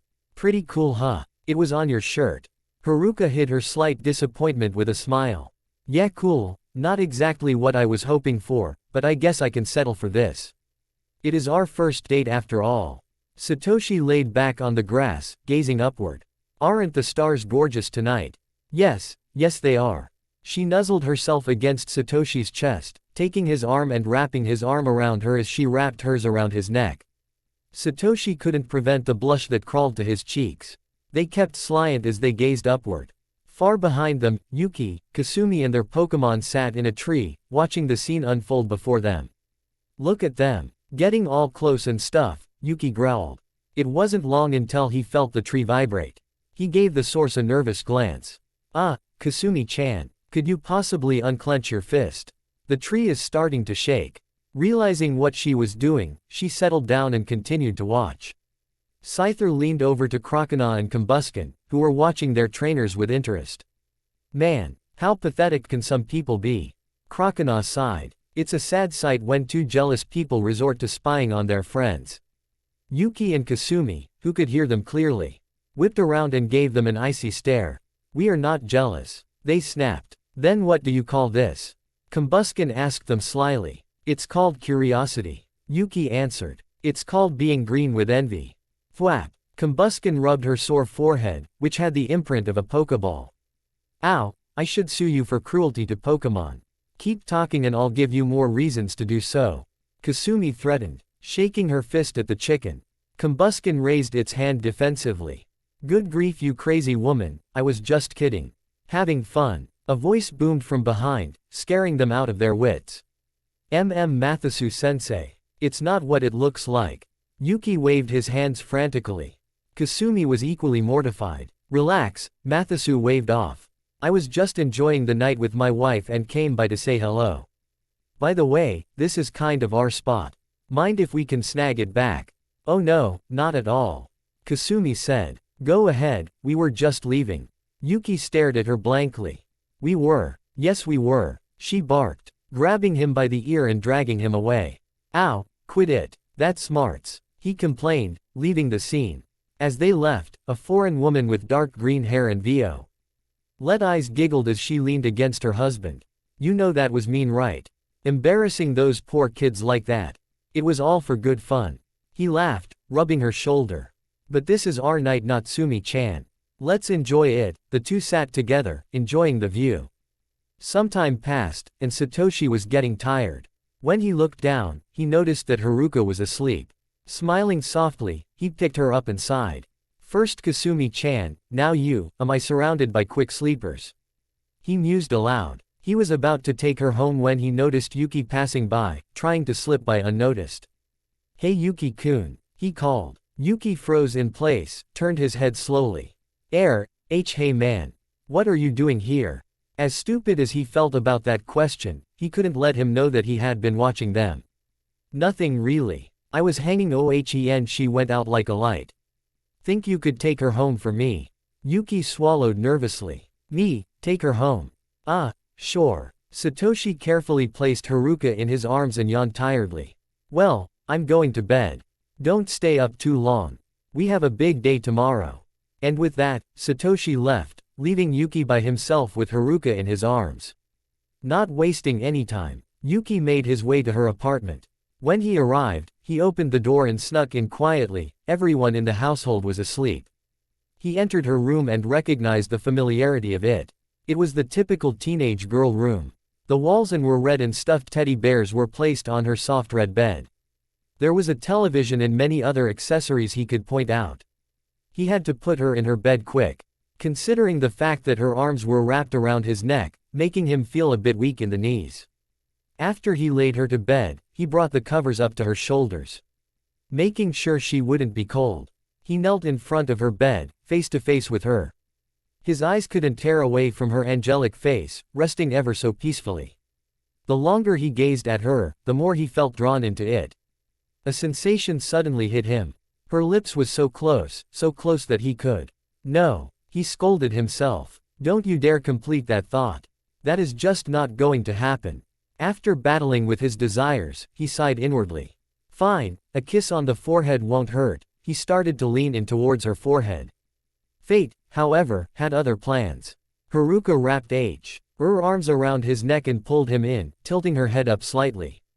Without warning, their lips made contact. His eyes widened immensely, shell-shocked.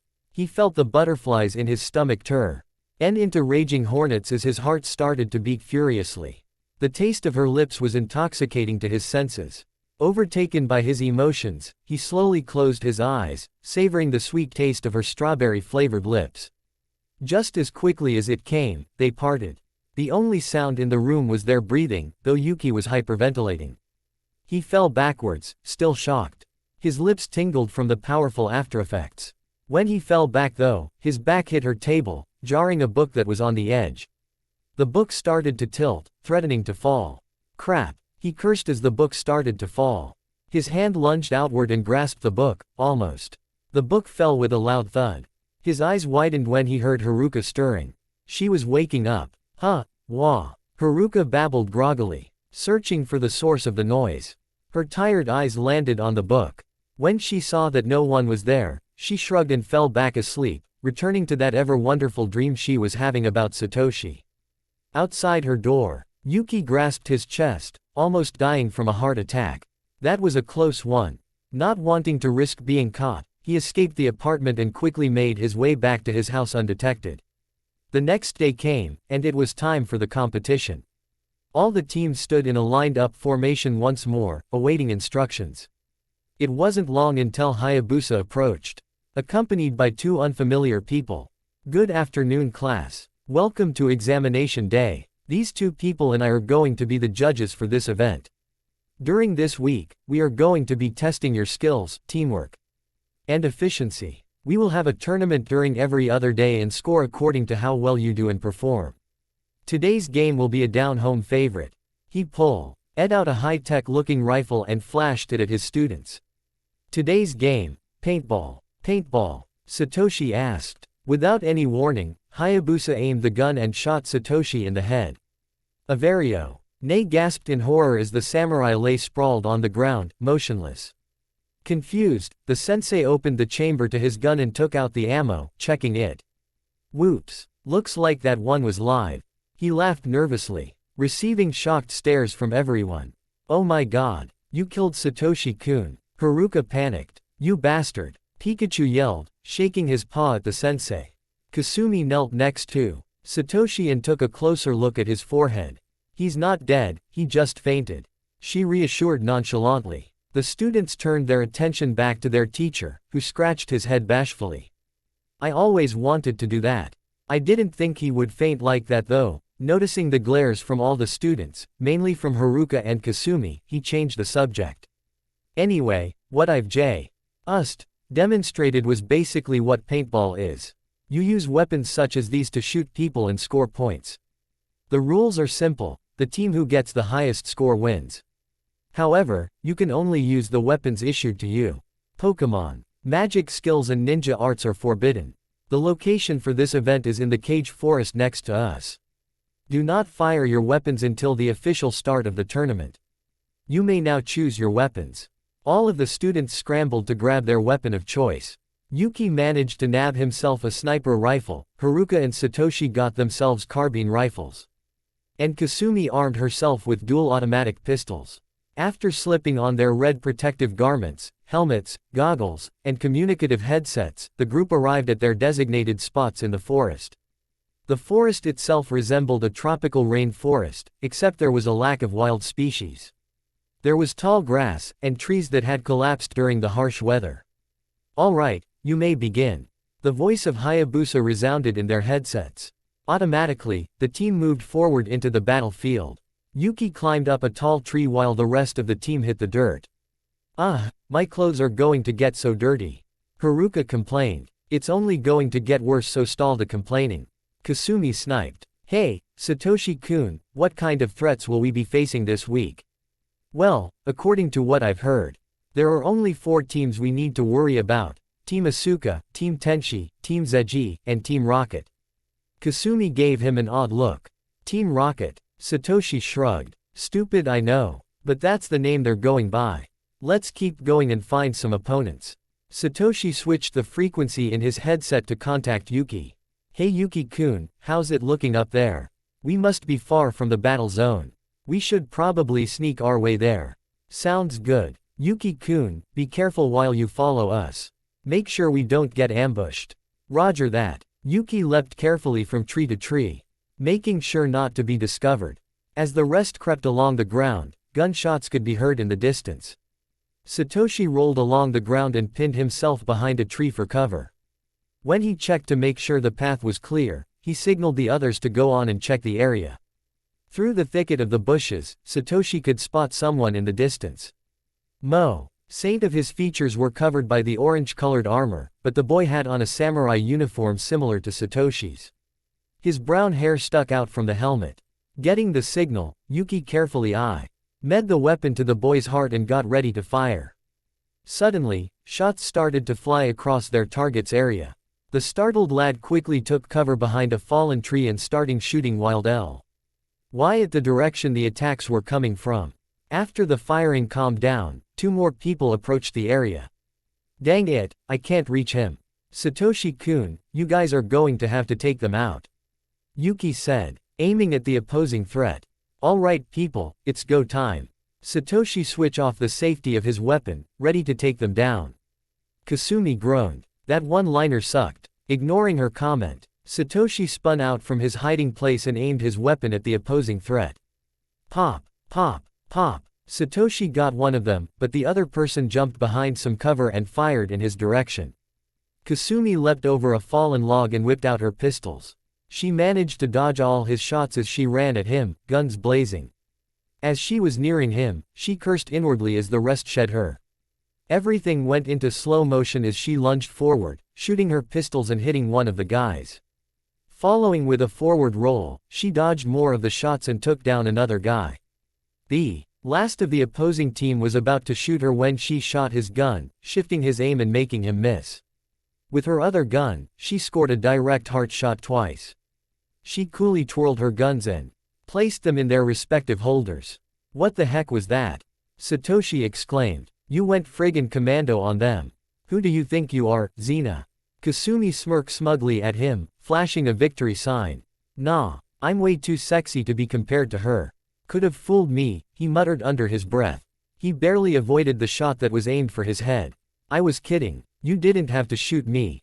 The brown-haired boy from before stood up from his hiding place, his hand raised above his head. Thanks for saving me. I was about to be toast until you guys showed up. He approached Satoshi and shook his hand. The name's Hiroshi. Nice to meet ya. Likewise. I'm Satoshi, and these guys are Yuki-kun, Kasumi-chan, and Haruka-chan. He greeted back. Upon closer inspection, Satoshi could see his dark-colored eyes. Hiroshi seemed very similar to himself, mainly in his aura. So you're a samurai too? Hiroshi nodded. Yeah, I'm with Team Tenshi. You must be the famous Team Tatsujin. I heard about how you stopped that gang of arsonists a while back, great job. Thanks. Hiroshi heard his friends calling for him in his communicator. Well, I got to get out of here. Let's all hang out sometime. Later, the boy ran back to his teammates. That guy was pretty decent. Satoshi glanced at Kasumi. Much nicer than a certain redhead, ouch. He rubbed his arm where the rock struck him. Shut it up, Blade Boy. Or you're going to get another one tossed at your head. Kasumi threatened. Hey, do you hear that? Haruka cupped her ears, listening to the sounds in the distance. Sounds Lee. Case someone's trying to sneak up on us, from the left. She aimed at the bushes and shot 2 times. She missed all the shots as the man leapt from the bushes, revealing himself. His long red hair dropped below his neck as he stood up and regained his composure. You're the arsonist samurai we defeated weeks ago. Satoshi exclaimed, shocked. Yeah, it's me. The man spat. Piercing green eyes drilled into Satoshi's brown ones. I have a name you know, and it's Kabushi. All right Kabushi. How did you get out of jail? Our families are rich, so they managed to pardon us. But I lost a lot of money thanks to you punks. Kabushi scoffed. Satoshi-kun, you got trouble heading your way. It looks like the guys from before. Yuki warned, preparing to shoot. Damn, it's a trap. Satoshi-kun, get behind cover. Kasumi grabbed Haruka and took cover behind some trees and bushes. You may have gotten us back at the gymnasium, but you're in the forest, and without your little Pokemon or weapons to help. You shall not be accepted in the Bushido League. Prepare yourself. Kabushi hastily took cover and reloaded his assault rifle, and Satoshi did the same. Yuki jumped to an adjacent tree and took aim for Kabushi. He was about to pull the trigger when a warning shot whizzed by his face, startling him. He looked straight ahead to see the snow-haired female ninja aiming at him. Her aqua-blue eyes were transfixed on him. Any wrong movements would mean his defeat. "Why don't you play with me instead?" she taunted. "And who might you be?" "I am Ayane, and soon to be your demise." She pulled the trigger, releasing a pink ball of paint at him. Yuki flung himself to the side to avoid the fatal shot. The chase was on for the two ninjas as she pressured him with numerous well-placed shots. "Yuke, I kept her at bay by shooting at her as well." Ayane cursed as she ran out of ammo. Yuki saw his moment as his counterpart was reloading her weapon.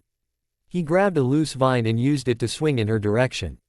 Her weapon was finally loaded when Yuki got in front of her in time, his gun in point-blank range and ready to fire. When Yuki's eyes caught her light blue ones, it widened with shock. Wait a minute, she couldn't be. The female ninja took the pause to her advantage. She jumped towards a tree a split second before Yuki fired his weapon. They continued to jump across trees and shoot at each other. Down below, it was an all-out war. Kasumi and Satoshi were pinned down by hostile gunfire. Haruka managed to hide out of sight from them, so they didn't need to worry about her. Sato. She could barely get a shot in without being mauled by the hails of paint. Curses, I can't get a clear shot. Satoshi reloaded his weapon and made an attempt to shoot them, only to be fired upon in volleys. He ducked away just in time from being shot. Haruka-chan, how many do we got on us? Let's see, we got 3 people on us. I tried to contact Yuki, but he's having a hard time with their sniper. We're on our own in this one. Satoshi gritted his teeth in frustration. These guys weren't fooling around. They were equal in numbers, but aggressive enough to put Team Tatsujin in the disadvantage. What could they do? That was when he came up with a plan. It's a risk, but we got no choice. Summing up his courage, he jumped across a large space and shot his rifle wildly. A shot of his landed on Kabushi. But Satoshi fell short from the nearest hiding spot, leaving him wide open. A teammate of Kabushi's was about to open fire on him when he was struck dead on the side by a bright orange ball of paint. The remaining teammates stared in horror as Team Tenshi came at them with guns blazing. The third teammate got hit, but not before shooting a paintball at one of Satoshi's teammates. "No, Kasumi-chan." Satoshi stood up and bolted as fast as he could to push her out of the way. He successfully got her out of the way, but not without paying the price. They both landed with a grunt on the dirt, Satoshi on top.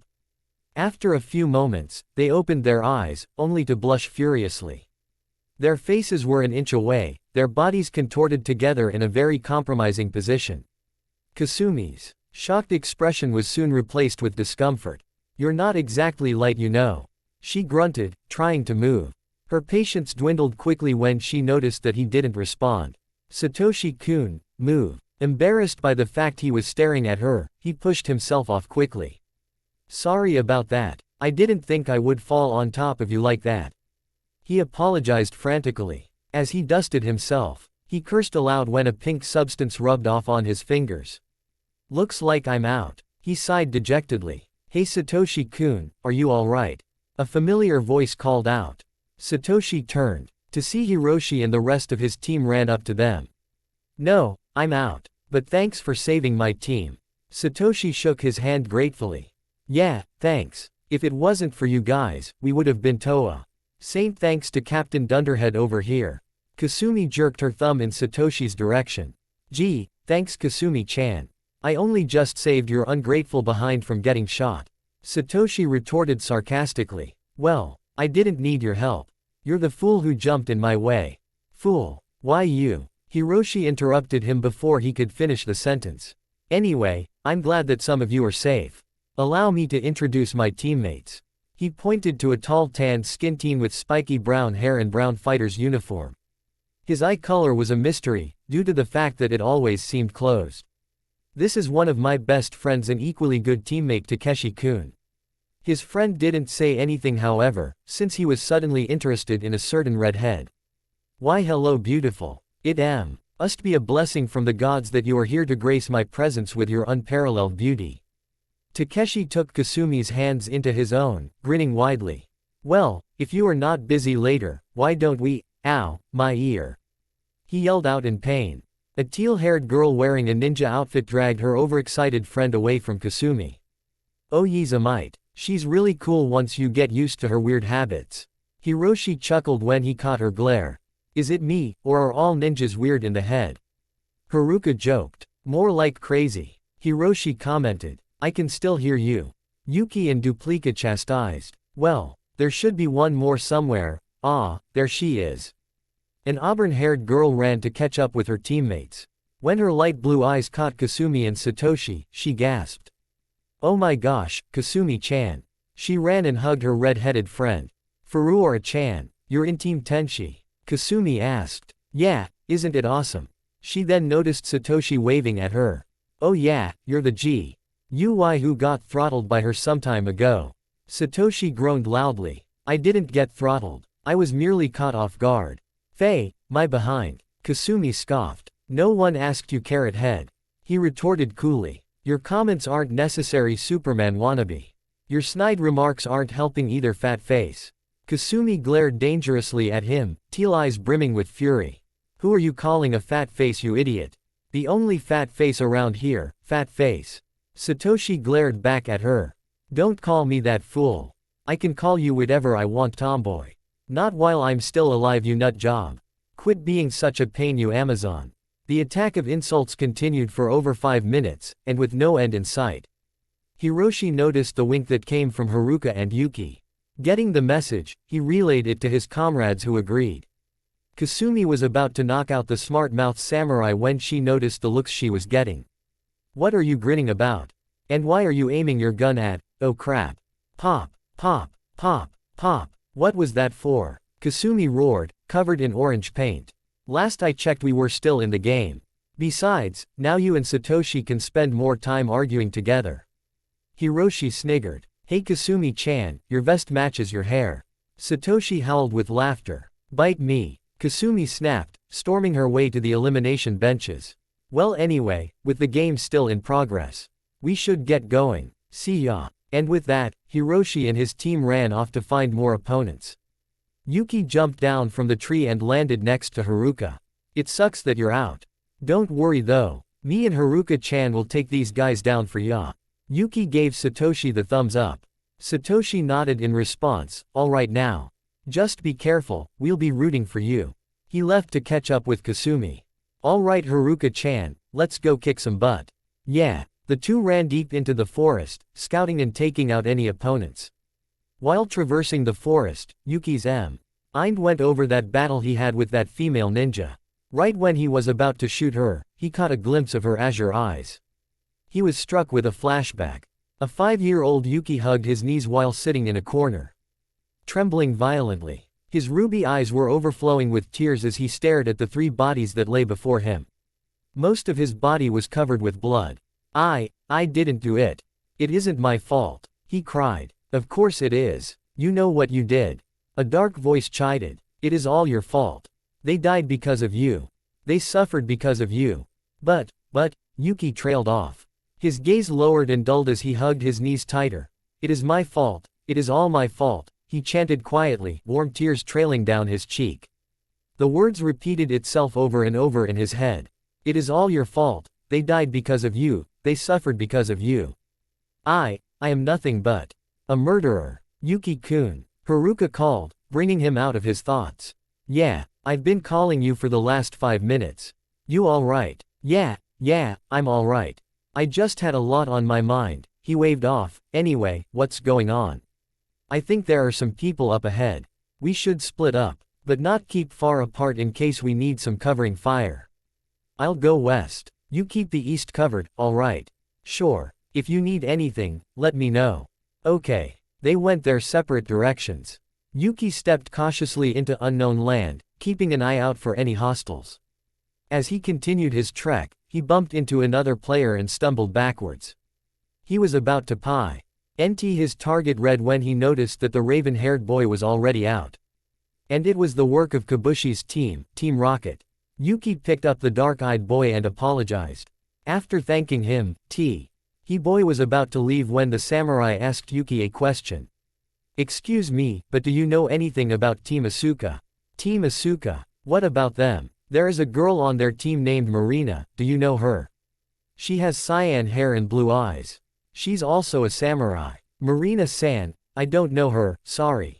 It's okay, I didn't think you would know anyhow. If you find her, tell her that Kenta will. I'll be waiting for her in the elimination benches. No problem. Later, Yuki waved as Kenta retreated back to the elimination stand. Alright, let's see how Haruka-chan is doing. With the flick of a switch, he opened the communication channel. Haruka-chan, how's it going with you? The said girl had just taken down a team member when she answered the call. So far so good. I got a kill. Awesome. Keep it up. I'm going to scout around some more. Be careful and don't take any chances. Yes mom. Haruka joked before switching off the channel. She picked up the cyan-haired girl that she had taken down and shook her hand. That was a tough shootout. You got it going on with that gun. Yeah, thanks. The girl smiled warmly. Say, do you know where I could find Team Zeji? Team Zeji? Yes, I have a friend that I'm looking for. But I can't find him anywhere. I hope he wasn't eliminated yet. I wouldn't worry about him. I'm sure he might be around somewhere. What's his name? Kenta. He has raven hair and eyes. If you find him, tell him that Marina is looking for him, okay? Sure. Wish me luck. And with that, Marina left for the elimination area. Haruka continued her way to spot more opponents. She only made a short distance when she saw two teams going at each other, and it looked like they were playing for keeps. Stealthily, she made her way to the battlegrounds to get a closer look on the action. On one team, a blue-haired man took cover behind some bushes and trees. Next to him was a green-haired man. They were ducking and shoot alternately. The two boys were dressed in fighter and magician uniforms respectively. She glanced upward and noticed another boy with black hair shooting at the other team's sniper. He was clearly a ninja. The other team had two females and one male. The fighter had light blue eyes and dark red hair while the mage was a blonde with dark blue eyes. The male ninja had teal hair and dark blue eyes. With the way they were fighting at each other, she could only guess that they were rivals. She was in thought when her communicator came to life. Haruka-chan, what's your status? Yuki asked. I'm watching the fight between Team Zeji and Team Asuka. You, look up ahead. Yuki waved at her from the top of a tree. This fight seems serious. And with the way it's going at it, we should probably just leave them alone. By the way, did you happen to meet a girl named Marina-san? Yeah, a thought struck her. You wouldn't have happened to meet someone named Kenta-san, did you? As a matter of fact, you're right. He got eliminated so he's on his way to the stands. Yeah, Marina-san got killed too. But anyway, let's move on. Right, they both separated again, scouting and taking down more hostiles. Hour and a half later, the competition ended and with the current standings. 1 Team Tenshi, 2 Team Tatsujin, 3 Team Zeji, 4 Team Asuka, 5 Team Rocket, and so on. An exhausted Yuki and Haruka shuffled their way towards the rest of their team, covered in dirt, sweat, and paint. They held onto each other for support. How did we do? Yuki asked, slightly flushed that he was holding onto Haruka. Second place, not too bad at all. Good job. Satoshi praised, patting him on the back. You guys wrecked there. Too bad Team Tenshi ambushed you. Kasumi shrugged. They didn't even lose a single team member the entire time. That's what I call skill. But anyway, thanks to the competition, we have no school Tuesday and Thursday. Since our next competition will start on Wednesday, what do you think we should do? Haruka inquired. How about a sleepover? Hiroshi suggested. The rest of his team was behind him. Hiroshi-kun. Satoshi piped, giving a high five to his new best friend. You're inviting us to your sleepover. Sure, you guys seem pretty cool. I rented a large room so that my friends could spend the night. You and your Pokemon could come along too. So, whatcha think? What do I think? Satoshi asked incredulously. Count me in. He sealed the deal with a handshake. Cool, I'll see you guys 6 o'clock sharp. Bring snacks, sleeping bags, whatever you can. It's going to be a celebration night. What's the occasion? Your victory. Not just that. To new friends. He cheered. Nice. See you guys at 6. Satoshi left with the others to prepare for the party. Hours later, Haruka's father, Normu, dropped them and Shigeru off at the lavish hotel that was outside the school. The hotel itself looked exquisite and rich, like a place fit for a king. As the group went inside, they gasped at the awesome sight. The beige marble floor was smooth and polished. Almost everything was either made out of gold, or some kind of expensive wood material. The stained glass on the ceiling had pictures of different gods and warriors on it. What caught Satoshi's eye were the 5 warriors that were highlighted in the colored glass. They were famous throughout the land as the founders of Arcadia, and saviors of Gadia.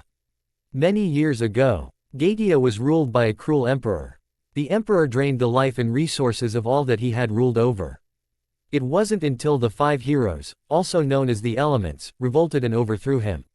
After liberating the land, cities were built in their honor, each named after the element they represented. aka City, named after Rayla, the flame.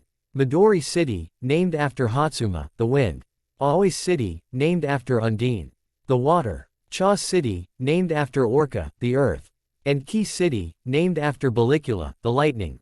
Satoshi's thoughts were interrupted when he heard his friends requesting him to follow. After searching for the correct room to go to, Satoshi and gang traveled down the elaborate hallway to find the room that Hiroshi rented. When they entered, his eyes lit up like fireworks. The living room was chock full of pillows, comforters, food, and everything else that would make any teen drool. The room itself connected to the bathroom and a den big enough for all of their Pokémon to play and sleep in. Sweet room, Satoshi praised, starry-eyed. Thanks. Hiroshi rubbed his neck bashfully. My dad owns this hotel, so I can hang out here whenever I do well in class. Your dad owns this hotel.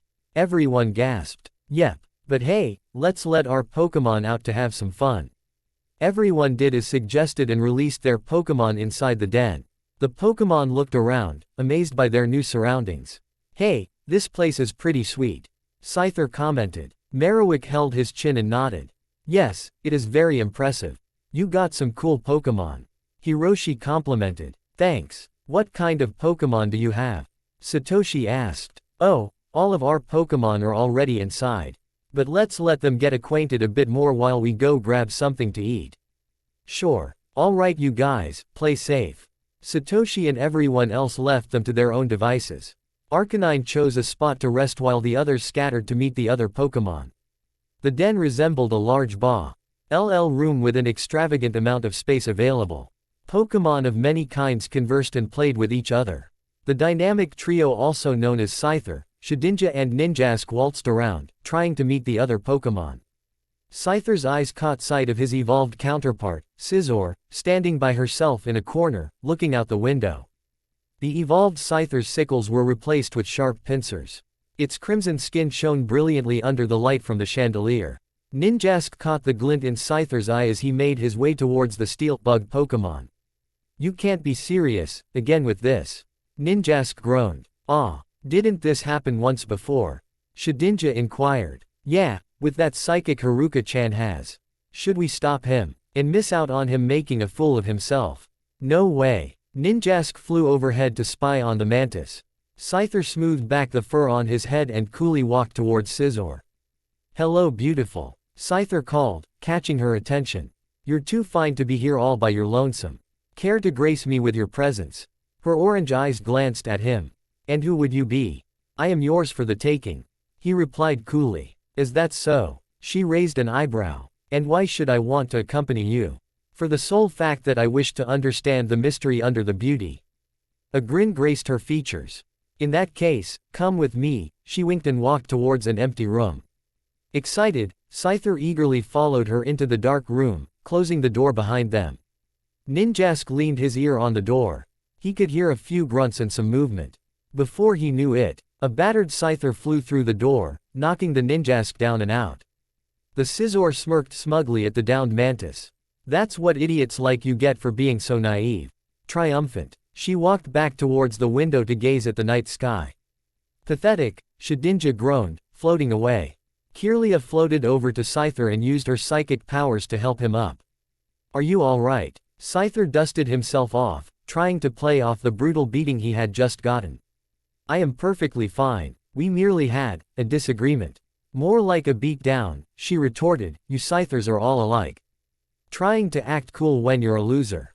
Why Kirlia, I'm hurt, Scyther dramatically placed his claw over his heart. How could you call me a loser? Can't I dream? Can't I take a chance to find true love?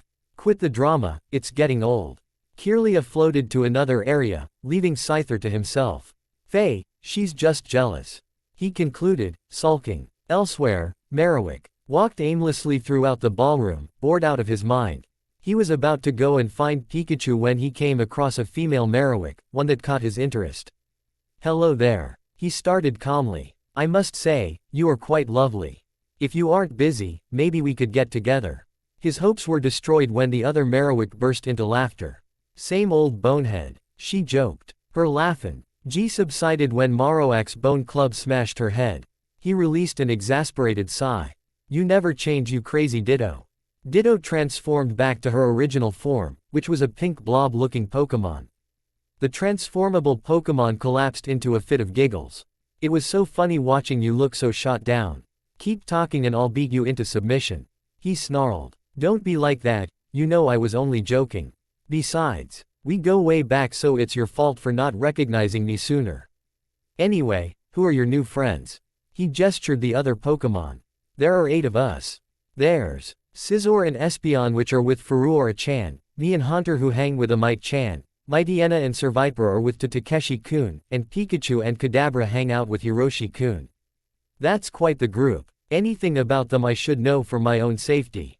They all have their quirks, but it is nothing to be afraid of, much. Merriwick heard Pikachu and Umbreon calling him. Well, it looks like my time is up for now. Farewell. Merriwick retreated to meet with the others. With the humans, they spent the last few hours eating and chatting with each other. When Hiroshi saw that it was 10 o'clock, he grinned evilly. Hey you guys, it's time. Time for what? Satoshi asked. It's time for a little game called Truth or Dare. What's that? Yuki and Satoshi asked simultaneously. Everyone stared at TH2, don't know what Truth or Dare is. The two shook their heads. Hiroshi's grin grew wider. It's a simple game where we ask each other truth or dare. If that person chooses truth, then they must answer a question honestly. If they choose dare, then they must do whatever the other person asks them to do. Once that person is done, he or she can then ask someone else a question. Got it? They nodded, eager to get started. Cool, let's play. Everyone sat on the floor in a circle. They sat in the following sequence. Hiroshi, Amite, Satoshi, Haruka, Takeshi, Furuora, Shigeru, Kasumi, Yuki. Now that everyone's in place. Shigeru-san, why don't you go first? Don't mind if I do. Shigeru scanned the seating arrangements for his victim. A wicked grin was plastered on his face as his eyes laid on Satoshi. Who better than his little brother? Sato-kun, truth or dare? Satoshi really didn't like the look he was giving him. The question sounded more like embarrassment or humiliation. Either way, there was no way he could get out of it. All right, dare, he challenged. Shigeru's grin widened. Wrong choice. Shigeru had it all planned. All right, I dare you to massage Kasumi's shoulders, shirtless. What? Kasumi and Satoshi shouted, completely red in the face. The entire room was filled with laughter, and a dark glare from Haruka. You gotta do it, unless you two are sissies or something, Shigeru taunted. He knew exactly how to push his buttons.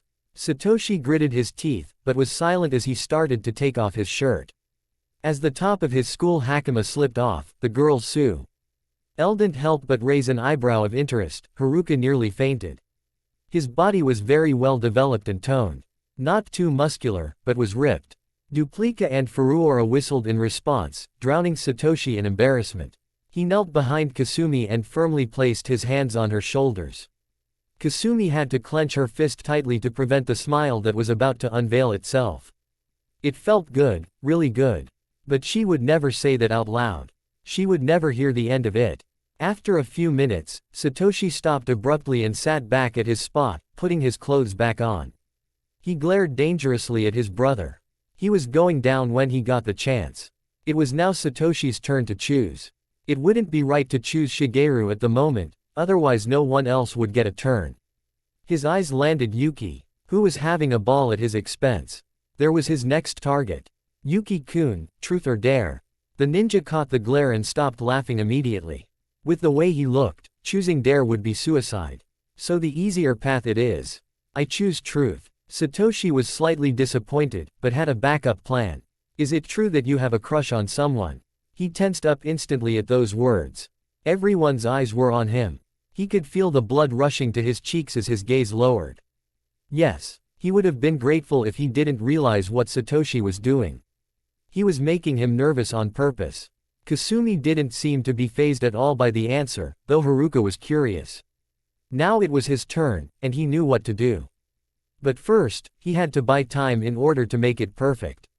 Takeshi-san, truth or dare? Truth. The tanned teen answered immediately. Out of curiosity, why are your eyes always closed? Even Takeshi's own teammates got curious. He guessed that no one really knew up to now.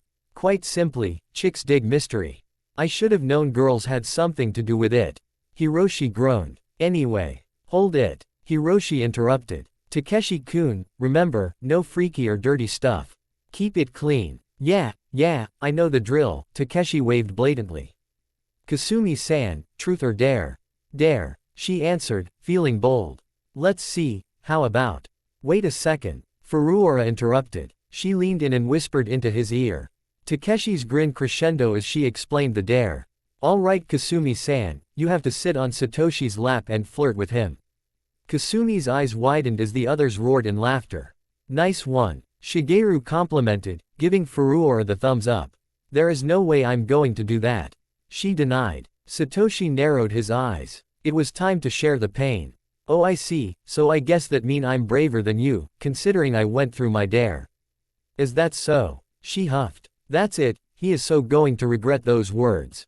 She got up and walked up to him slowly, wiggling her hips as she moved. In one smooth motion, she sat on Satoshi's lap and wrapped her arms around his neck. Her emerald eyes gazed in his brown ones as she smiled seductively. Satoshi started to sweat when her fingers trailed down his chest. She was good. Now, what were you saying me not being brave Sato-kun? Her sensual voice sent shivers down his spine. He was getting dizzier by the second, feeling overwhelmed. Well, he felt pathetic. He couldn't even form a coherent sentence. Everyone was rolling with laughter at this point, but even the guys were impressed. Haruka was a little jealous. Kasumi flicked his nose with her finger, bringing him back to reality real quick. That's what you get for calling me a coward. She scoffed, feeling victorious. When Kasumi made it back to her seat, the game continued. Her eyes landed on Haruka, who didn't know what would happen. But that wasn't her target, yet. Hiroshi-san, truth or dare? Hiroshi swallowed hard, scared of her venomous voice. Truth. Okay, if you could choose between Furuora-chan and Amite-san, who would it be? What? That question put him on the spot. The said girl stared at him, truly curious on his thoughts. He liked both girls, so how could he choose? He took a deep breath before answering. I choose Furuora-chan. He admitted. He was glad when he saw that Amite was surprised and not disappointed. Furuora on the other hand seemed happy about the idea, though he couldn't tell. At least it was his turn now. Furuora-chan, truth or dare? It didn't take her long to answer. Truth. How long have you known Kasumi-san? She was surprised that he asked such a simple question. I've known her ever since we were 6 years old. Satoshi glanced at her. 10 years, maybe she might know. It was Furuora's turn now, and according to what Kasumi had told her, she knew what to do. Haruka, truth or dare?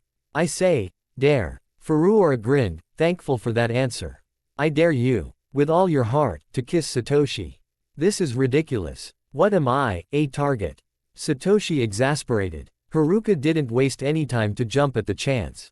She pressed her soft lips onto Satoshi's.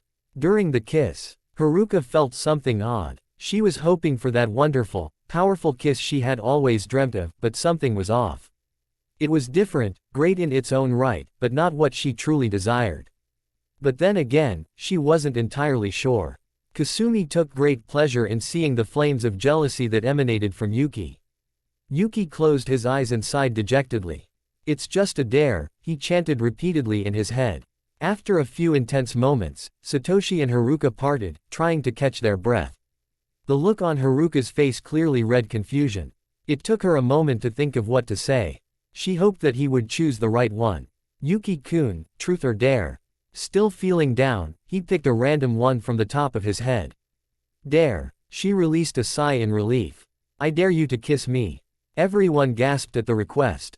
Yuki stared at her disbelievingly. What did you say? I dare you to kiss me. Haruka repeated. Her expression was determined and serious. Taking a deep breath, Yuki closed his eyes and leaned in until his lips met hers.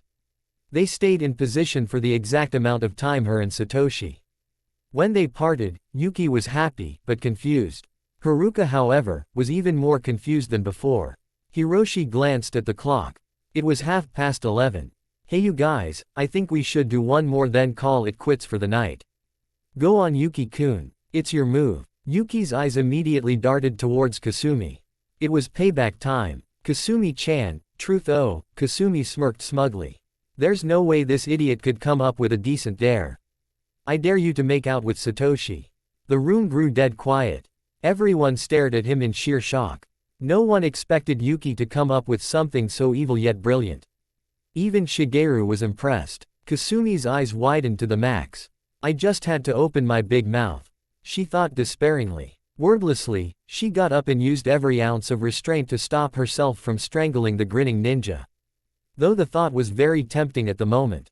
As she slowly walked towards Satoshi, she noticed that he hadn't moved or said a single word about it. Did he want her to do that? She didn't know. Being that she was a woman of honor, this was a challenge she had to accept. As she knelt down in front of him, she hesitated, feeling extremely edgy. Her arms wrapped around his neck as she leaned in. She was inches away from his face when she stopped abruptly. Her nervousness was quickly replaced with relief and intense aggravation. Satoshi fainted. I guess the pressure was too much for him. Shigeru shrugged. Too bad, I would have paid to see that. Look on the bright side Kasumi-chan, at least you won't have to go through with Kasumi-chan. Furuora gasped, holding back her raging red-headed friend from strangling the fainted samurai. How dare he faint on me? I'll kill him with my bare hands. Kasumi growled frighteningly. Tonight was fun, but I think we should get some sleep. Hiroshi chuckled lightly, helping Shigeru pick Satoshi up. Wait a second, Shigeru said, gaining everyone's attention. If you guys want to see something funny, come with me. It was then that they followed him to Satoshi's bed. When Shigeru laid him in bed, he turned and motioned his finger to his lips, telling them to keep quiet. He leaned in and whispered something in his ear. After a few moments, he stepped back and smirked. Kasumi-chan's, sexy, everyone had to bite their tongues to prevent the chuckle that nearly escaped their lungs. Kasumi, who was mortified, reddened considerably. Quit it. Kasumi seethed through gritted teeth. Wait, one more. Shigeru leaned in and whispered some more words. Afterwards, he stepped back again. Kasumi could tell it was something bad. Considering that he was giggling like a giddy schoolgirl. Kasumi-chan, Satoshi whispered. Shigeru motioned her to listen closely. Curious, she leaned in until she was an inch away. The others couldn't see or hear since it was dark, but in an instant, Kasumi stormed out of the room, completely red in the face. Shigeru was literally rolling on the ground, chuckling madly. Averio. Nei stared at him like he had lost his mind. What did he say? Amite asked quietly. Shigeru wiped the tears of laughter from his eyes. Can't tell ya. You gotta ask Kasumi-chan that, but I doubt you should ask her tonight. That is if you value your life. Shigeru continued to laugh as he went to bed, leaving everyone baffled and curious. Nonetheless, everyone went to bed, all of them tired out. Kasumi, however, couldn't sleep whatsoever. She continued to toss back and forth in her bed. That single event echoed itself in her head, permanently etched in her memory. Kasumi leaned in, trying to hear what he was about to say.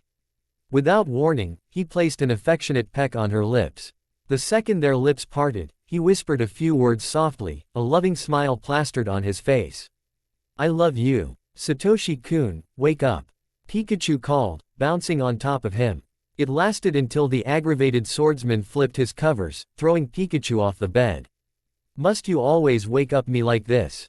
Satoshi exasperated. He tilted his head backwards and held the bridge of his nose, his head throbbing. How did I get in bed? From what I heard, you fainted while playing a game. That's really pathetic, Merowick said. Sitting against Satoshi's bed, Satoshi suddenly remembered the Truth or Dare game. If he didn't know better, he would have guessed that everyone was against him, or at least his brother. Next chance he got, he was going to make Shigeru pay. As he thought about it, the game wasn't too bad once he wasn't being targeted, at least he got some good information about it. If he could talk to Furuora when there was time, he could probably find out more about Kasumi's past. Also during the game, he discovered that his guess about Yuki's feelings were true. He groaned when he remembered the reason why he fainted. It couldn't be helped. With the way Kasumi was flirting with him, then that evil dare Yuki was going to make her do, it was enough to overwhelm him. At least he didn't Veta do the last one, even though he probably wouldn't have mind. Noting the impatient looks from Pikachu and Merowick, he got up from the bed and stretched. Well, no time like the present. Time to get on with the day, Satoshi concluded. Recalling Merowick and gathering his belongings, he stepped out into the living room. Upon arrival, Satoshi greeted Hiroshi, who was talking to Amite and Takeshi. About time you woke up. Ready to go? Hiroshi asked. Yeah, but did you see where my friends went? They're waiting for you at the lobby. Me and my team are going to be here for a little bit, so you go ahead. I'll see you at the next competition Wednesday. See ya then. Satoshi waved as he went down the halls to the main lobby. In that same lobby, Yuki was busy telling Scyther to let Ninjask live while the girls and Shigeru sat in the chairs, waiting for Satoshi to come. Yuki managed to somewhat forget what transpired last night, but for the girls however, it wasn't that easy. Until the late hours of the night, Haruka had been awake, trying to find out whether she was meant to be with Satoshi or not. The kiss from the boys brought about more question than she had expected. Her though. TS went back to when Satoshi asked Yuki whether he had a crush on someone. She and Yuki had always told each other what was on their minds, or if there was a problem they had. That issue with the inside of his house was enough to blow her away. Then, there was that mysterious person who had been tormenting Yuki, and now he had a crush on someone and he didn't tell her. The boy was an enigma. Saint, how many secrets could one person have? Haruka desperately wanted answers. Her thoughts went back to one event in the past. A long time ago, she had bought many spell books from the library out of sheer inspiration. She faintly remembered, but there was a spell that was perfect for this kind of situation. First, she would use it on Satoshi to determine how he felt about her. That was her main objective. Taking a break from thinking, her attention was directed to Kasumi, who was in deep contemplation and looked livid. Just what was she thinking about anyway? Kasumi's eyebrow furrowed with the thoughts of last night. She was positively infuriated. It was as if Shigeru had planned this out from the beginning, and conspired with Hiroshi's team. Did they think she liked him or something? Blasphemy. After what happened to her parents, and her past experiences with men, she had given up on the male species entirely. After so many heartbreaks, one starts to see men for what they really were.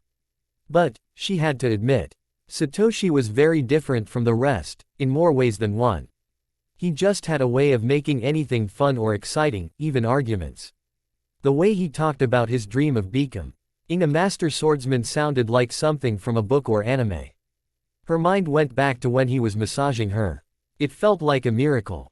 The pain she had in her shoulders from her 2 weeks of training disappeared.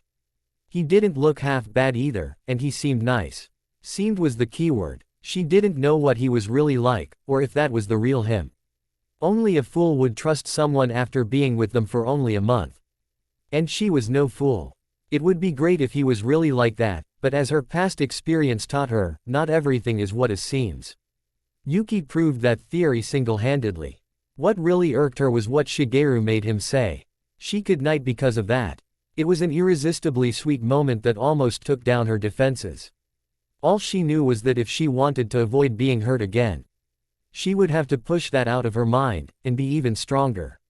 She would not be toyed with, never again. It was then that the man of the hour had arrived, wearing his trademark grin. Sorry for the wait, shall we go? Satoshi asked. It's about time. Yuki grunted, holding Scyther and Ninjask in a headlock. Satoshi shot him a questioning look. Don't ask. So Sato-kun, Shigeru started. Grinning widely. How did you sleep last night? Oh, I slept pretty well. I heard that I fainted though. Satoshi answered. Do you remember anything you said or did last night? Shigeru glanced at Kasumi, who was leering at him. It was never-ending fun teasing them. Satoshi shook his head. No, nothing. Why, did I say or do something weird last night? Heck yes, Kasumi muttered under her breath. I'm glad you asked. Kasumi-chan here knows exactly what you did. Isn't that right, Kasumi-chan? Shigeru had to bite his tongue to prevent laughing out loud. If you value your life, stop it with the jokes. Kasumi whispered venomously. Getting the hint, Shigeru backed off, for now. Satoshi, who was confused, shrugged. Well, let's go then. After getting dropped off, Haruka immediately set off for her room. When she arrived, she tossed books left and right, searching for the spell book. After minutes of rummaging, she pulled out a thick green book with special markings on the cover. Success. She leafed through the pages until her eyes landed on the spell called Destiny Bond. It was more advanced than the Pokemon's version. It didn't require any materials, and it looked fairly easy to do. The only requirement was that you needed an item that will allow the transfer. The spell allowed the user to link themselves with the person they shared the item with in many, many ways. Okay, so first I need to find something. She looked around the house for anything useful. When she passed by the kitchen, she saw an empty canteen and grinned. It was just what she needed. She saw another one and got a wicked idea. Let's see how much fun Kasumi will have being linked with Yuki. She thought sinisterly. Grabbing the 2 bottles, she immediately dashed to her room. An hour and a half later, Haruka received a phone call from Kasumi, letting her to know that the gang was getting together for lunch in the outdoor cafeteria. The mage gathered her special drinks and brought them to lunch. When Haruka arrived, Kasumi was the first person she saw. Plan in mind, she approached Kasumi. Hiya Kasumi-chan. Haruka greeted cheerfully. How's it going? Everything's fine. I've actually come up with a new drink, and I wanted you to try it out. Think you can do it for me? Kasumi shrugged. Sure, why not? She grabbed one of the bottles and took a sip of it. It tasted like regular orange juice. This doesn't taste any different from orange juice. What did you do to it? Haruka almost panicked. Oh, nothing special, just a little here and there. She fibbed. As the girls sat down on a bench, Haruka placed the bottles next to her. It wasn't until later that Satoshi arrived. Hey you guys, how are ya? Satoshi greeted. Yuki-kun said that he'll be here in a minute. So we should wait here for him. Alright, but beforehand, would you like some of my orange juice? Haruka offered. She grabbed one of the bottles and handed it to him. Sure, thanks. He happily accepted the bottle. As soon as he drank it, a surge of emotions hit him, along with strange voices and feelings that weren't his own. Great, why did this idiot have to show up? Can't he leave me alone? The voice said. What the heck was that? Satoshi thought, bewildered. What was that voice? Am I going crazy? The voice spoke again. Wait a second, that voice, Kasumi-chan.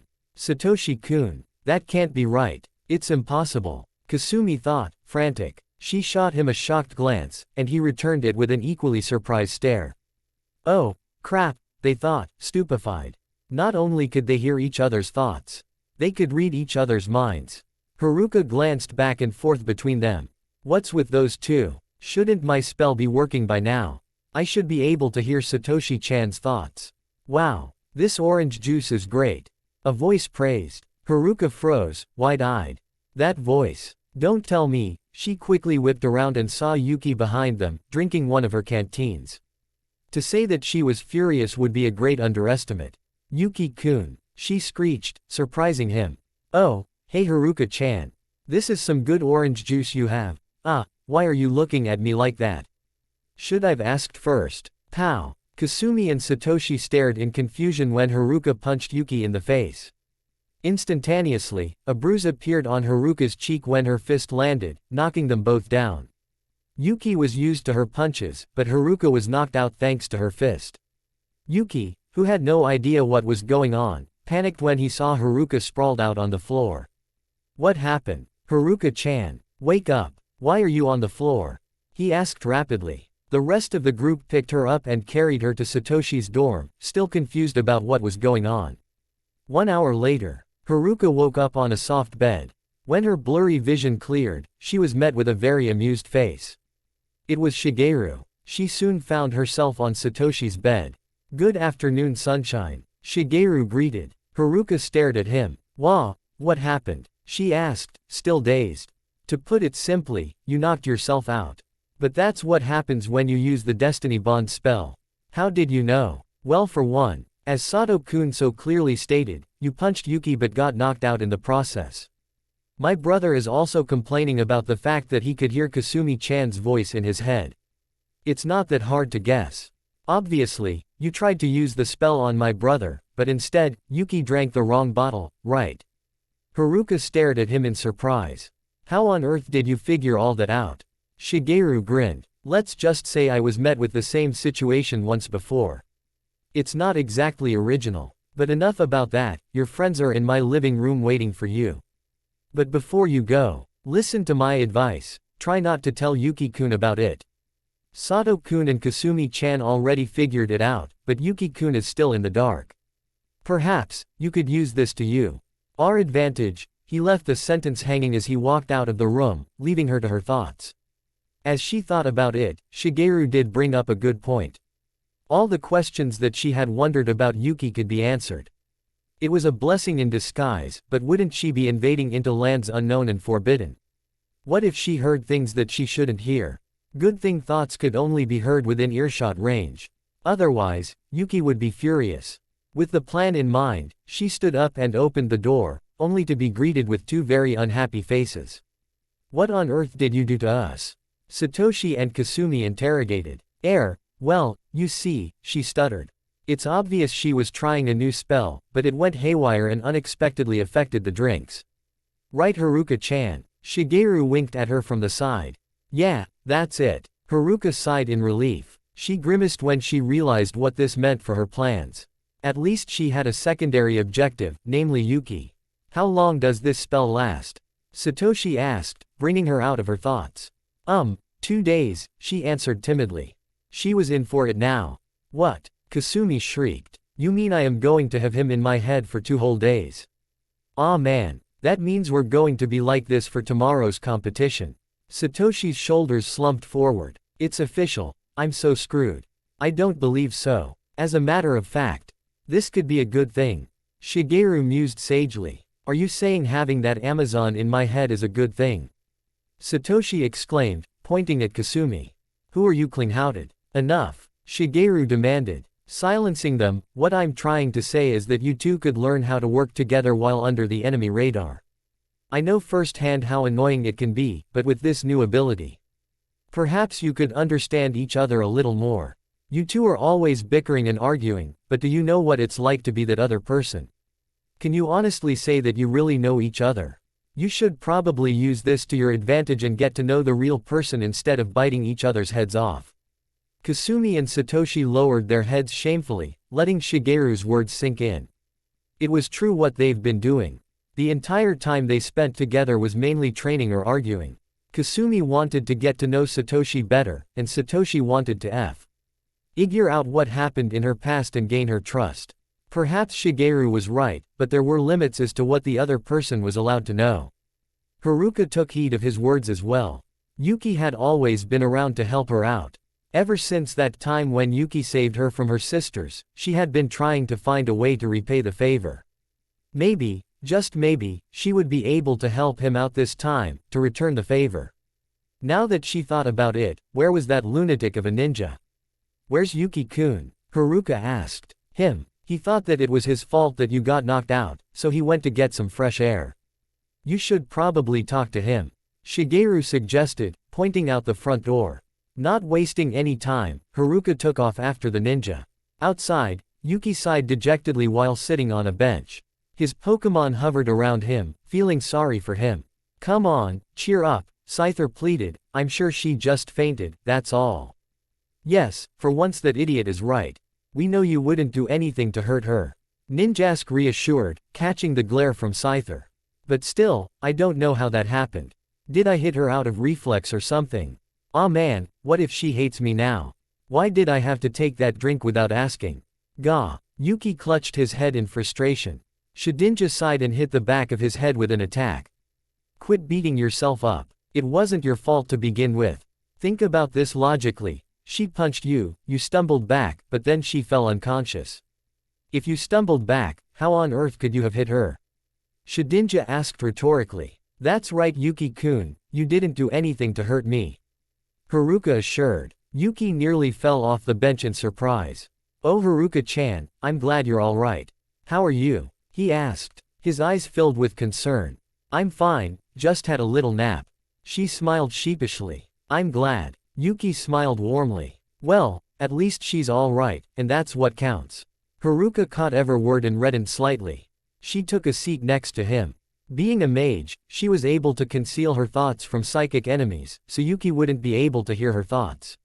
Her plan was simple. All she had to do was fish through his mind and presto.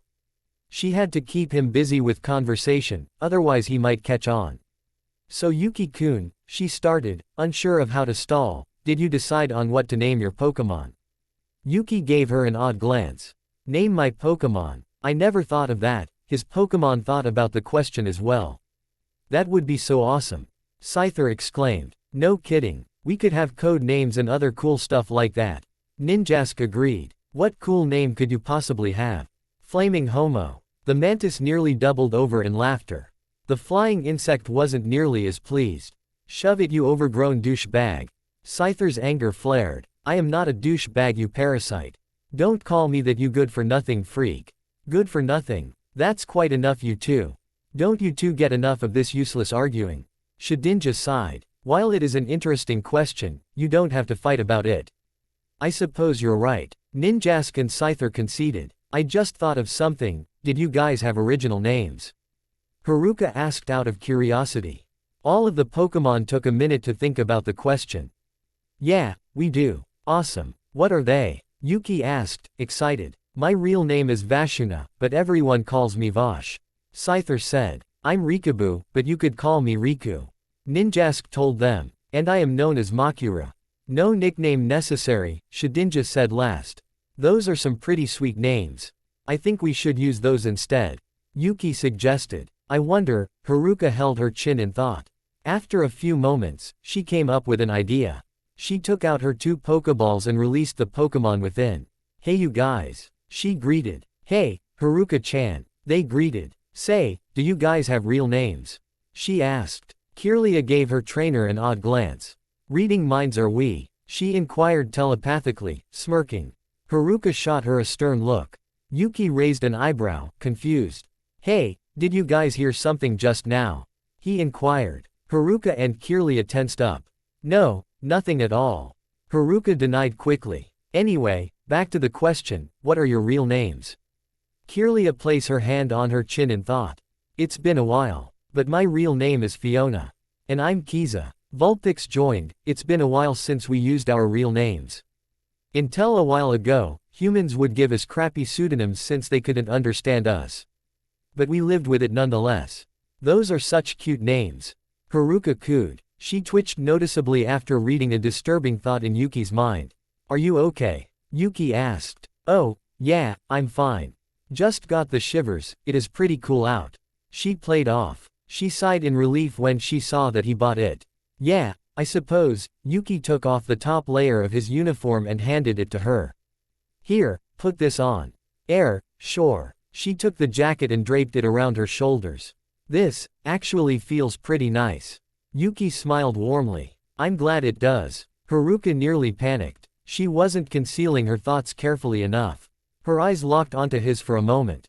His eyes were a dazzling shade of ruby red, glistening from the glare of the sun.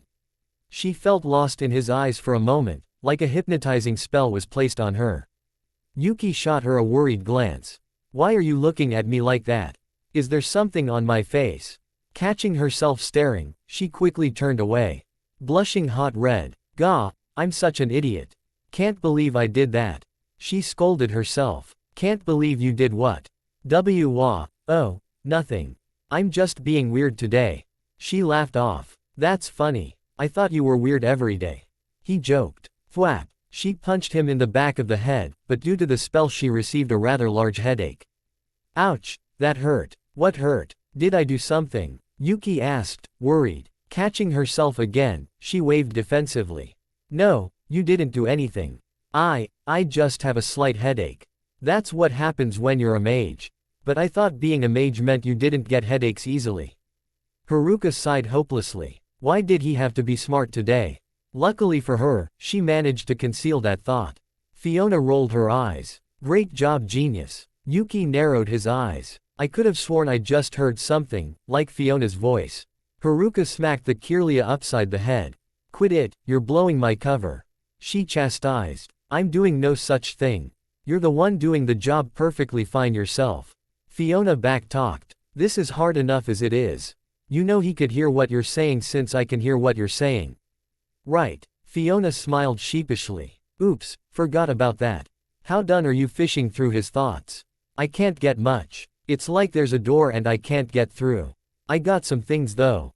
Are you two alright? You all are acting weird, Yuki asked, more like weirder than usual. Thwap. Yuki clutched the back of his head and hissed in pain. What was that for? Haruka rubbed the back of her head sheepishly, mainly trying to soothe the pain she inflict habit I guess. The other 5 Pokémon watched them with great amusement, sharing a bowl of popcorn.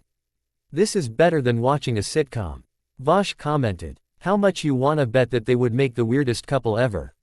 Riku inquired. You mean weirder than Kasumi-chan and Satoshi-kun?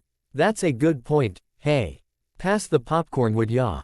Hey Fiona-chan, Vosh grinned sneakily, you know, if our trainers get together, we could be closer than partners. Fiona raised an eyebrow. Right, like that would happen. Don't be like that, you know you want me. Yeah, dead. Nice one. Makura complimented, giving her a high five.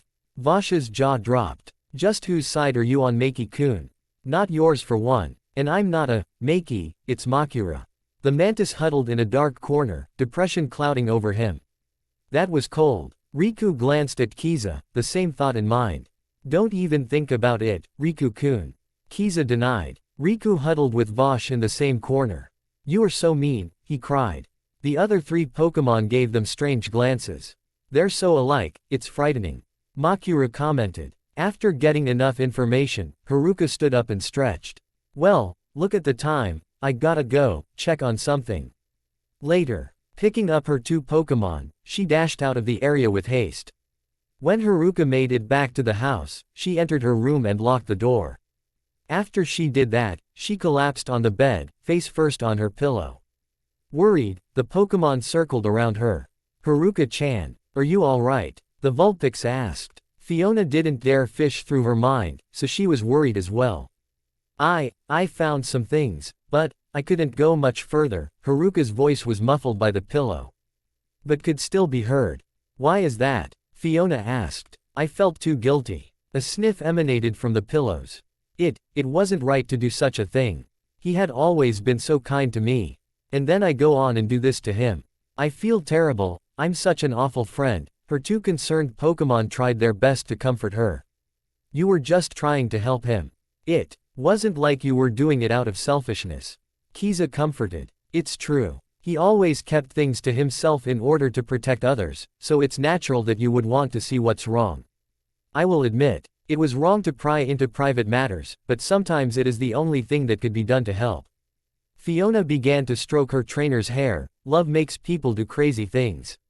Love. Haruka echoed. That one word brought back her thoughts from earlier. Her actions to help Yuki were entirely selfless. Even though she was dying to know more about him, it was all for the sake of saving him from his misery. Did she love Yuki or Satoshi? Did she love Yuki whatsoever? She was used to Yuki's habits, and enjoyed his company. He was kind, light-hearted, funny, and so much more. Satoshi was also very alike. Even though he was a lot saner than Yuki. Everything was so confusing and frustrating, it was killing her. Love makes people do crazy things. Fiona's words repeated in her head. Did crazy things include fishing through someone's mind in a desperate attempt to help them? She knew not the answer, but she knew that she would do anything to help Yuki. The real question was, how far would she go? That would be the ultimate test of love. Haruka sat up from her bed and wiped the tears from her watery eyes. All of her Pokémon stared intently at her, seeing if she was alright. Thanks Fiona-chan. That was good advice. You too Kiza-chan. She embraced both Pokemon lovingly, who returned her hug with the same affection. After a few heartfelt moments, Haruka was ready to face the world. Alright. Let's go and meet the others. They might still be at Satoshi-kun's house. Wait a moment, Fiona requested, could you at least tell us what you saw in Yuki-kun's mind? I didn't see much, but all I know is that something very horrible happened many years ago. He tried to lock it out of his mind, but it is still there. The only thing I saw was dead bodies. The only real thing I've found out was that Matsusu-sensei knows pretty much everything about Yuki. But I felt something odd while I was in his mind. She trailed off, lost for words. What did you feel? Fiona urged her to continue. I felt as if something else was there, something frightening and dark. I can't put my finger on it, but I have a bad feeling about it. What do you plan to do about it? Haruka held her chin in thought. I think I should make a visit to Matsusu when we have time. For now, I'll just observe Yuki-kun and see whether anything changes. Let's go and meet up with Kasumi-chan and Satoshi-kun. Speaking of which, I wonder how they are doing. 15 minutes later, Haruka arrived at the Tajiri house, only to gawk in confusion. Kasumi and Satoshi were glaring down each other, but neither said a single word. Shigeru and Yuki sat on the couch, watching the scene with a bored expression. Could you fill me in? Haruka asked, gesturing the silent argument. I'll explain, Shigeru started. We were discussing how we should train today, considering that some people have something of a handicap. I'm guessing that they must have had a conflicting thought because they've been like this for the past half hour. I shudder to think what they are saying to each other at this point. He grimaced. That reminds me, do you know what kind of test we are going to do tomorrow? Let's see. I think we're going to do a battling tournament, Yuki guessed. I have no idea what Hayabusa-sensei has planned though. This sucks for Kasumi-chan and Satoshi-kun, because if one of them gets knocked out, the enemy is going to have a 2-for-1 kill, and that's bad. I've just remembered something, Shigeru exclaimed. There's another way to break the spell. Everyone turned their attention to him. There is. Yes, I remember now. Shigeru grinned, but somehow, I don't think you guys are going to want to go through with it. Kasumi gripped the neck of his shirt, holding him up. If you don't tell us this instant, I'll mop the floor with you, literally. Shigeru raised his hands in defense. Okay, I'll tell you. With a sigh, Kasumi let go of his hakama. Anyway, here's the deal. The transfer began when you guys drank that juice, right? And it will stay in your system for the next 2 days, unless you can somehow transfer it back to the original owner. Magic and organics have a way of working together, depending on the spell used. So all you need to do is send it back and you're cured. The room got eerily quiet. Everyone stared at him as thought he grew a third arm. With a deep sigh, he continued. In other words, you gotta physically transfer the spell, which will cancel it out. A kiss would work. So wait a minute. You mean to tell me that I have to kiss Haruka-chan in order to be cured? Kasumi asked incredulously. The very image of the scene passed through the guys' minds, causing them to grin. Unfortunately for the girls, they were still connected to their partners. So they caught every glimpse of their thoughts. They wiped grin off on their faces with a punch on the head. You all are perverts, Haruka reprimanded. The girls held their heads in pain and groaned, forgetting that the spell was still in effect. A cough from Shigeru caught their attention again. As intriguing as that would be, that's not what I meant. The person who you are connected to is the one you have to do it with. It hit Kasumi exactly what he meant. Don't tell me I have to kiss Satoshi-kun in order to be cured. Shigeru nodded, grinned ear to ear. I would rather kiss Haruka-chan. The guys held their chin in thought. Quote ellipsis quote. Quote ellipsis quote. Quote ellipsis quote. Pow. Quit thinking dirty thoughts, Kasumi demanded, sheathing her oversized mallet. Ouch. Stop it, Kasumi-chan. You're going to knock us out too. Haruka reminded, rubbing the sore spot on her head. Oh right. Ow, Kasumi hissed in agony. Shigeru eyed them weirdly, but continued on. Anyway, I never said you had to kiss, I just said there is one other way I could think of. He pointed to Satoshi's bedroom, and I would prefer if you did it inside his bedroom. Pow. Thwap. Shigeru was laid out on the ground, out cold. Satoshi and Kasumi sheathed their weapons respectively. After looking at the bedroom door, They glanced at each other and reddened furiously. I would rather go with the kiss, both thought at the same time.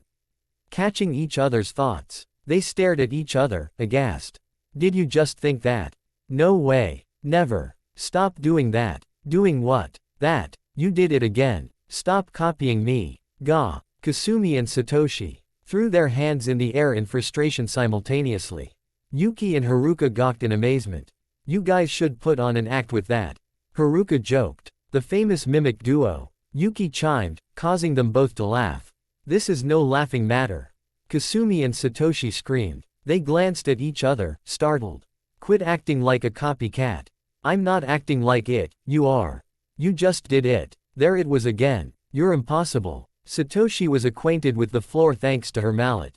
But ironically, so was Kasumi, with a dazed look in her eyes.